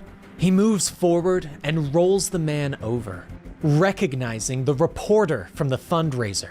But now, the man has a hole in his chest and his heart is missing. Dick looks nearby and sees Heartless's gun laying on the ground. He picks it up and stares at it in shock. But suddenly, the door to the roof bursts open and a SWAT team rushes out. "Don't move, Heartless!" one of the men shouts. And that's when Dick realizes that he is dressed as Heartless, and the cops think that he did this. He glances at the weapon in his hand, but knows that he can't leave it behind since it'll have his prints on it. He rushes forward and flips over the cop's head, running towards the edge of the building. Gunfire echoes behind him and cracks off the concrete. He runs, reaching the ledge, preparing to jump. But he can't do it. Whatever mental block he has rears up once more, and he becomes dizzy, backing away from the edge with fear as a bullet hits him in the shoulder and Dick staggers, allowing the cops to rush up behind him and toss him to the ground. He tries to struggle, but one of the cops grabs a hold of the Heartless mask and rips it off his face. And the cops all stare in shock. "Oh it's Dick Grayson!" one of them gasps. Cameras flash as Commissioner Maggie Sawyer steps out of the hospital and faces the crowd of reporters. She informs them that there was a murder and that someone has been brought in for questioning. Though she refuses to confirm that it was Dick Grayson, she doesn't have to. The reporters begin to rattle off facts about how Dick Grayson can be linked to the whereabouts of Heartless, and how he and his organization had been seen conversing with a criminal known as Blockbuster. Also taking into account that his sister, formerly Melinda Zuko, had been pushing for Dick Grayson's charity organization, which leads many to believe the idea that Dick Grayson not only has ties to the mob, but is also secretly Heartless. Inside the hospital, Dick can vaguely hear these questions and facts playing on the television, but his mind is still swimming from the anesthesia that the doctors have given him for his injuries. Not thinking straight, but Heartless knows who I am. He'll know where to find me. I can't stay here, Dick thinks as he looks down at the handcuffs that pin him to the bed. But in moments, they fall, useless. Meanwhile, at their apartment, Oracle is on the line with the Titans, who don't want to leave Dick in police custody. The Titans are already trying to win back the people's trust after the Beast World event. They can't be seen aiding a suspected serial killer, Oracle reminds them, asking them to sit tight until they hear back from Bruce or her directly.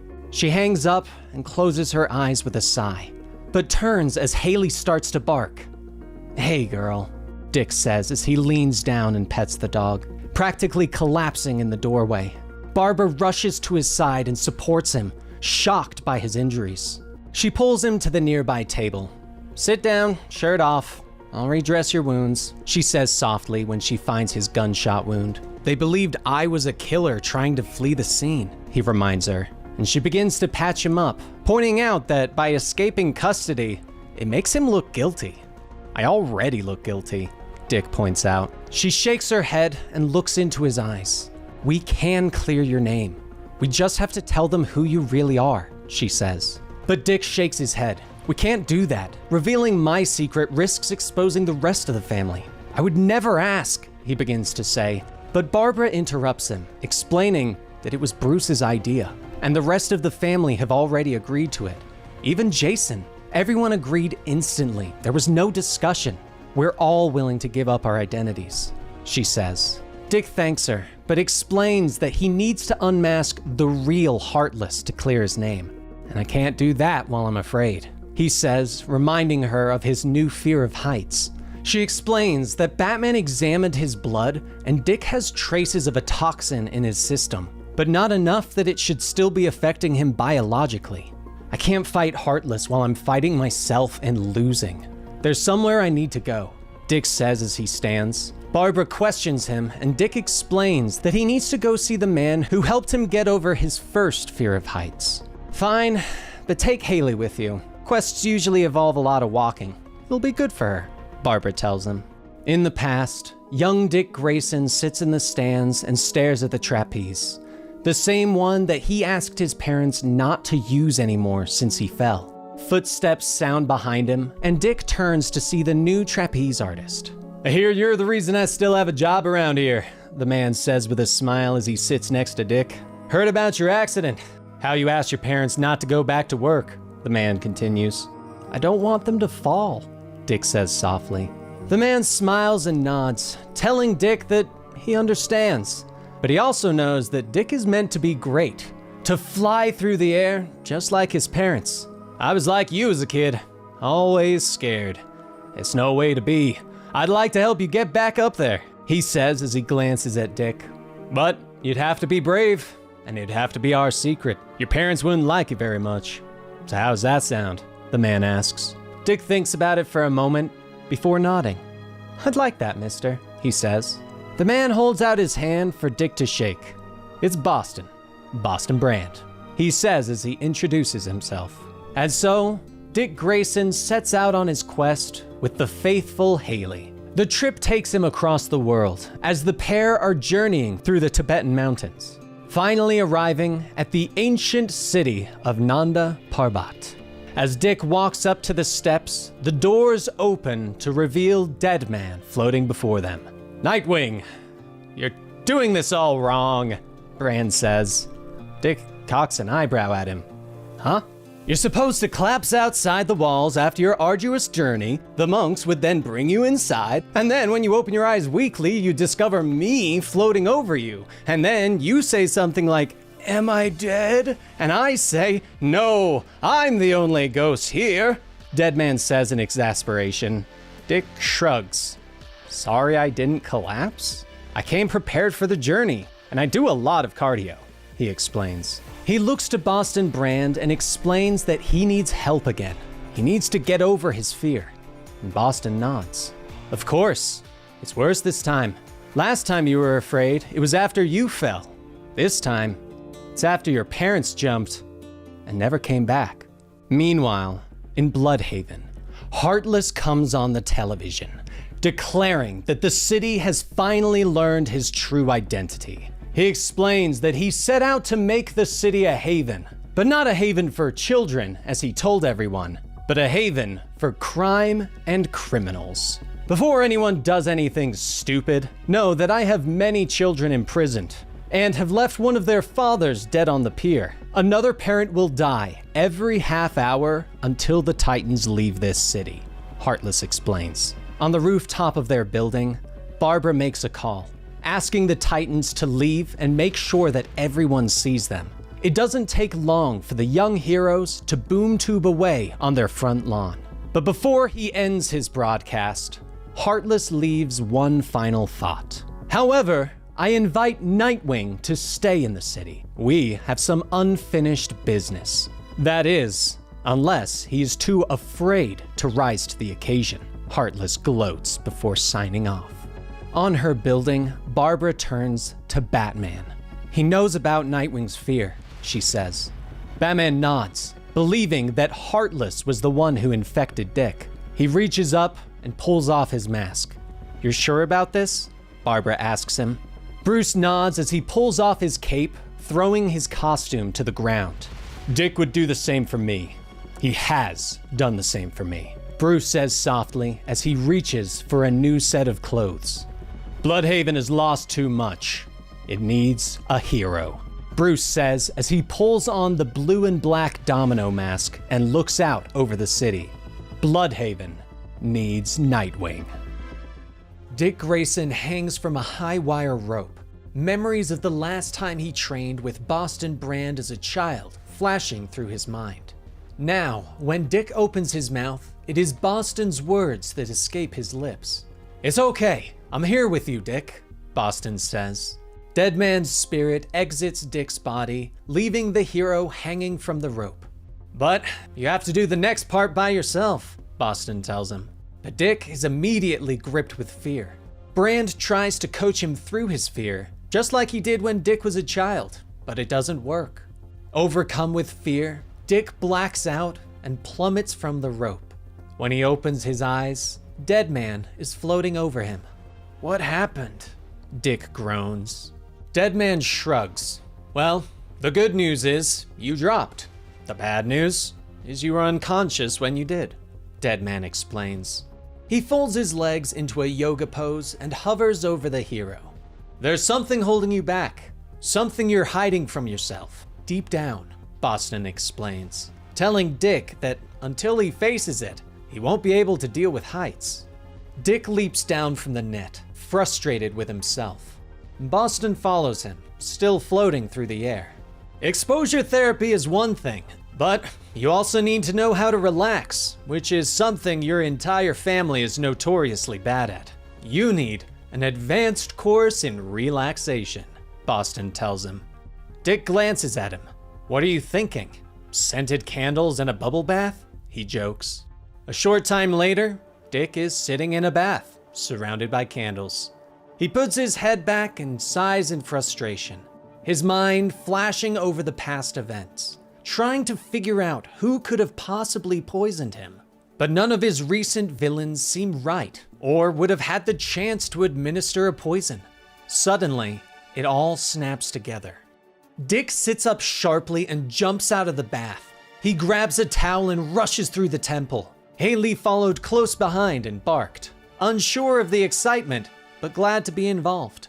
Dick rounds a corner and sees Deadman nearby and starts to shout for him. "Deadman!" he yells. Boston turns around in surprise. "You're kind of failing at relaxing, unless you find it soothing to be naked and screaming," he points out. But Dick ignores him. "Do you have internet here?" he asks, still dripping on the floor. Deadman cocks an eyebrow at him. "It's an ancient temple on top of a mountain." "Of course we do," he says simply. "The people here have to do a lot of work remotely."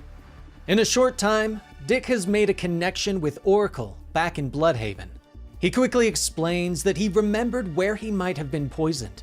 "At Shell Pharmaceuticals, when we helped Double Dare, Shelton Lyle offered me a glass of water," Dick begins to say. But Barbara immediately cuts him off. "And you drank it?" the hologram of Oracle yells. Dick shrugs and looks sheepish. "I'd fought security guards, come through a gunfight, and a train explosion. I was thirsty, and didn't think much of it at the time," he tells her.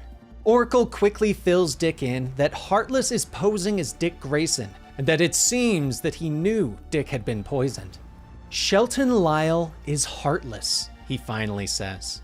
Barbara pauses for a moment. "Maybe.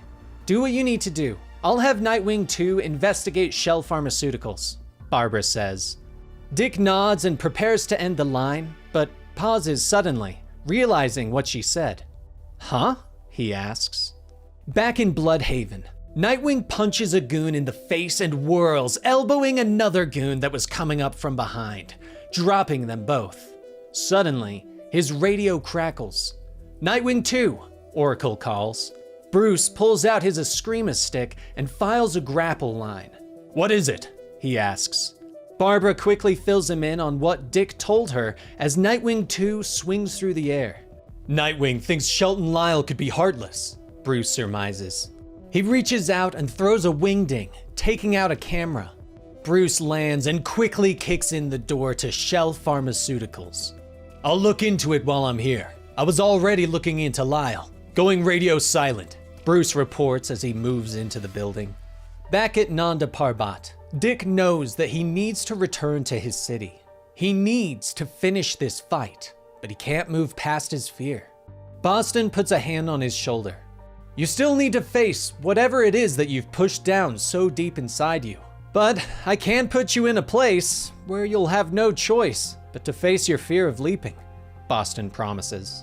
The next day, Boston has taken control of Dick's body and climbed to the highest peak on the mountain. He leaves Grayson's body after tossing his rope away. "All right, Grayson, there's no way back up, and the parachute on your back is the only way down," Boston says as Dick clings to the wall. His chest is already tightening. "If you want to leave here, you're going to have to fall. Good luck, kid," Boston says before drifting away, leaving Dick alone on a small ledge. The day drifts into night and memories flood back through his mind. As a child, Dick imagines his parents leaping out, the trapeze snapping, and them falling to their deaths. But they look up at him, calling his name. "You belong down here with us. You know you do," his parents call. Boston returns the next day, finding Dick still on the ledge. "Hey, you've been stuck here for 24 hours. I know I said I'd leave you, but I'm a ghost, not inhuman," he says as he reaches a hand out for Grayson.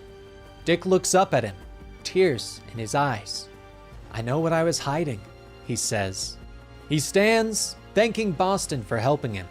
"Thank you for helping me get this far," he says. He leaps off into the air, a smile on his face.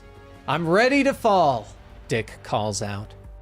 A week later in Bludhaven, Barbara is sitting at her computer when a voice calls from behind her. "Oracle," Dick says. Barbara turns in shock to see Dick and Haley standing in the doorway. She rushes forward and leaps into his arms. Are you okay? Are you back? She whispers. He nods. Yeah, it wasn't pretty, but I'm back, he tells her. A cough sounds nearby, and Dick looks up to see Bruce in a Nightwing costume. Bruce, you filled in for me. How did you do it being me? Dick asks as he claps Bruce on the shoulder. I patrolled each night. The suit is snug.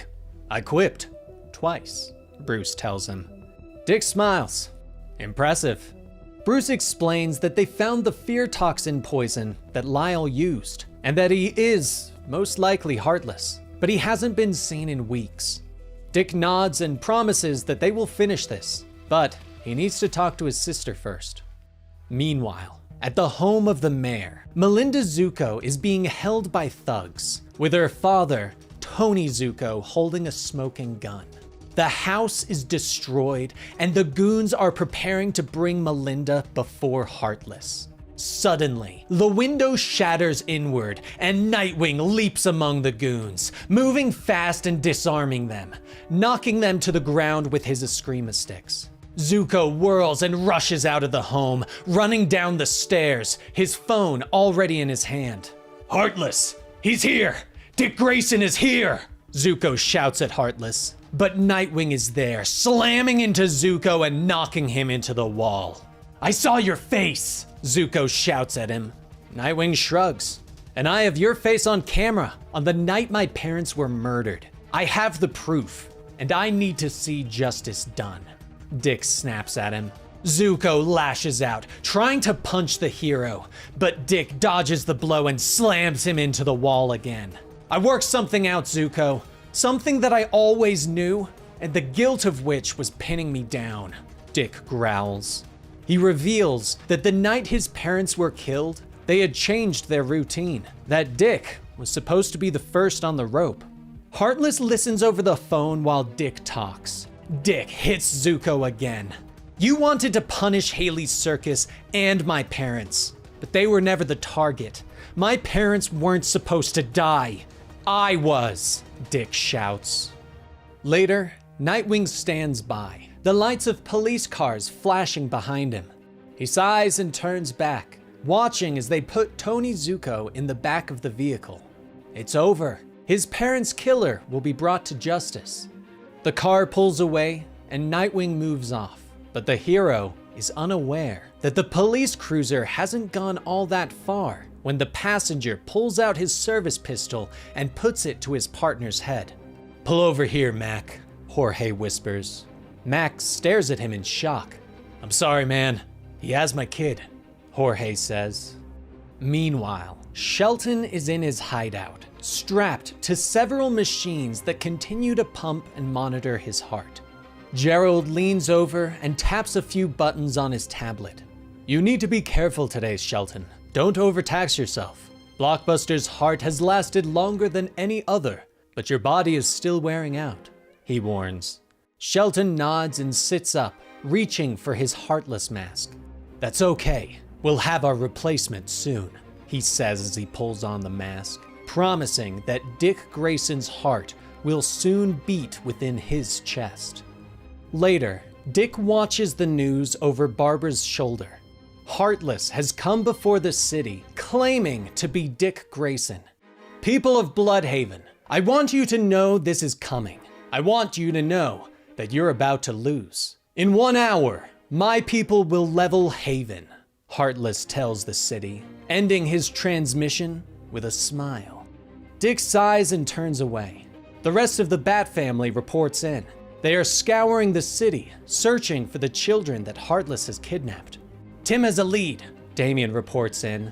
Dick stands over the bathroom sink and begins to shave his beard. Of course he does. Keep me posted. I'm heading out, Dick says before signing off. Barbara looks at him, asking where he's going. Dick smiles at her, finishes up, and reaches for Haley's leash. To clear my name, to take down a monster, and to walk the dog, he tells her with a smile.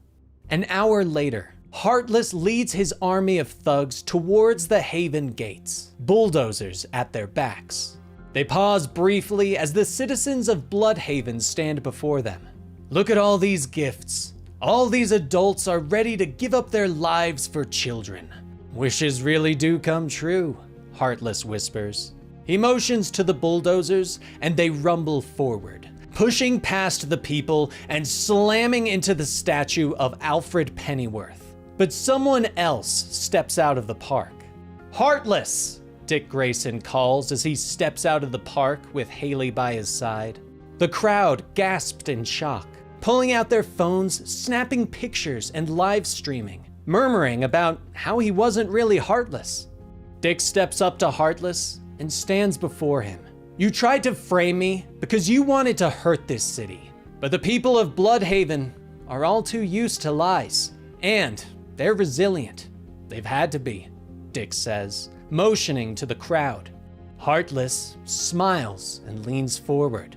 I know who you are, Nightwing, Heartless whispers. Dick smiles and leans in as well. And I know who you are, Shelton, he whispers back, giving Heartless pause. I'm ready to face the full consequences of my dual identities going public. Are you? Dick asks. But suddenly, his phone buzzes and he turns away. Hold up, I have to take this, Dick says, holding up a finger. It's his sister, the mayor, informing him that the children have been rescued and are in police custody. Heartless no longer has any power. Dick nods and turns to the crowd, informing them that everyone's children are safe, that Heartless no longer has power over them.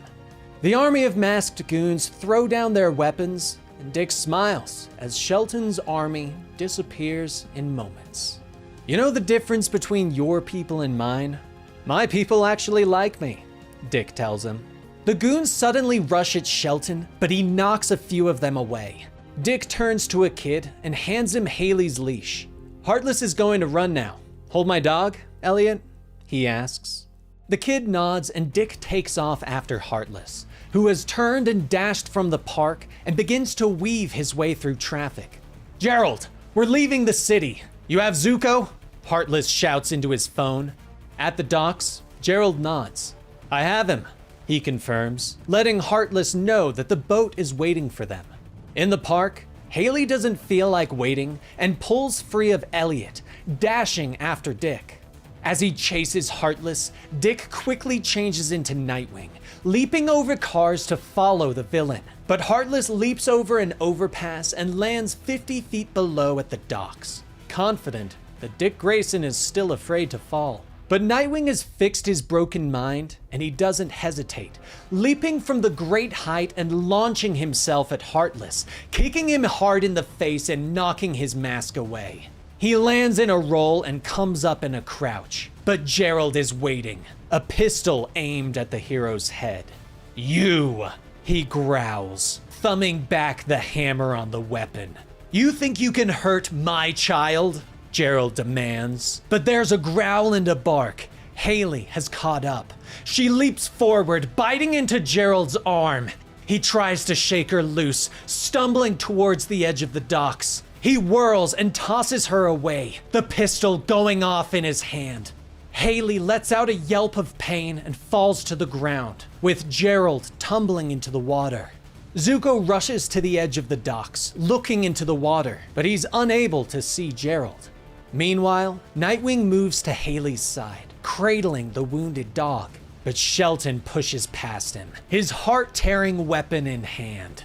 This all started because of you, Shelton growls at the crime boss, his heart smoking in his chest. I thought I modeled myself after you. I didn't know who I was until the flying Graysons hit the ground. But you weren't even trying to murder the parents, Shelton gasps, raising the weapon and aiming it at Zuko's head. Nightwing looks up, reaching out and shouting for Shelton to stop. But the villain smiles.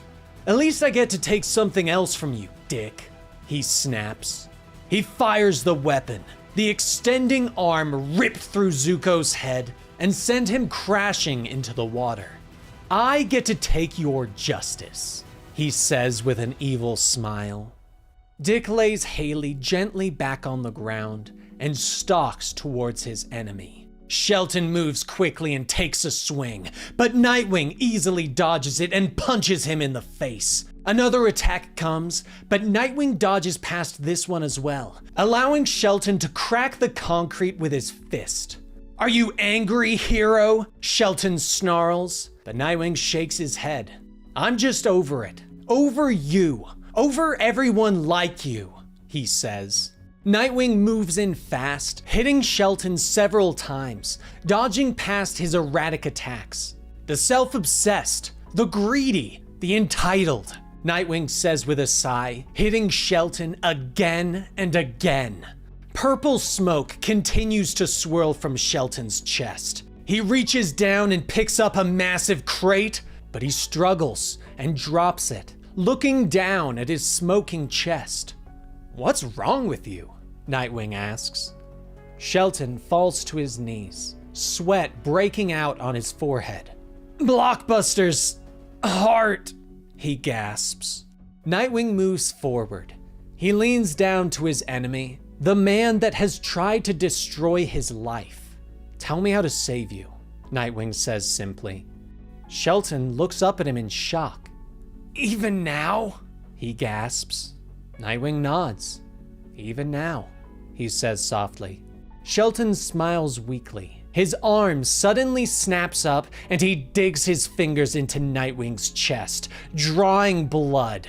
"You can give me your heart!" he shouts. But Nightwing grabs his arm and pushes him away, shoving Shelton to the ground. "You're pathetic. There's nothing you can do to save me," he gasps. And Nightwing just stares down at him. "What a waste. An entire life lived, and you added nothing to the world," he says. But Shelton shakes his head, reminding Dick that everyone will remember him. Shelton Lyle, the villain known as Heartless. But Dick shakes his head, explaining that he will make sure that no one will know he existed. That Oracle will erase Shelton Lyle from history, and people will only know Heartless as just some other villain that couldn't beat them. Shelton's eyes widen in horror at the thought, but his heart finally burns out and he dies on the docks. Dick puts the mask back on Shelton's face. "Just another savage evil that couldn't beat us. A reminder that this city can fight monsters and win," he says as he picks up Haley and walks away. Later, Dick kneels before his parents' grave, explaining to them everything that happened, telling them how he set up trusts for the children that were orphaned by Heartless. "I'm sorry I haven't visited before now," he whispers. He is joined by his sister Melinda and her wife, and he introduces them to their parents. "I'll give you guys a moment," he says as he walks away. He hugs Barbara, who waits nearby. "Thanks for being here," he whispers. She smiles at him. "It's part of the package, Boy Wonder," she tells him. Melinda and her wife walk away, and Dick goes back to the grave, putting down a set of flowers. "These are called Pennyworth Blue. Alfred bred them. He looked after me after you," Dick says, his voice choked for a moment. "You would have liked him," he whispers. He glances back over his shoulder at Barbara. "Mom, Dad, that's Babs. I hope I get to marry her one day," he whispers. He finally stands up. "Anyway, I just wanted to finally come and say thank you. I love you. And I wanted to tell you that I found a new home. My heart is here," Dick tells them.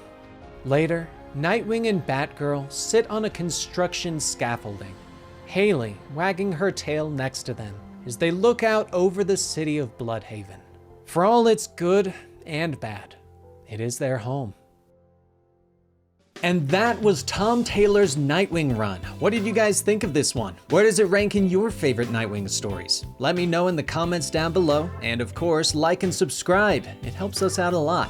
I'm Dan here at Comicstorian, and we will see you next time. Rest in peace, Benny.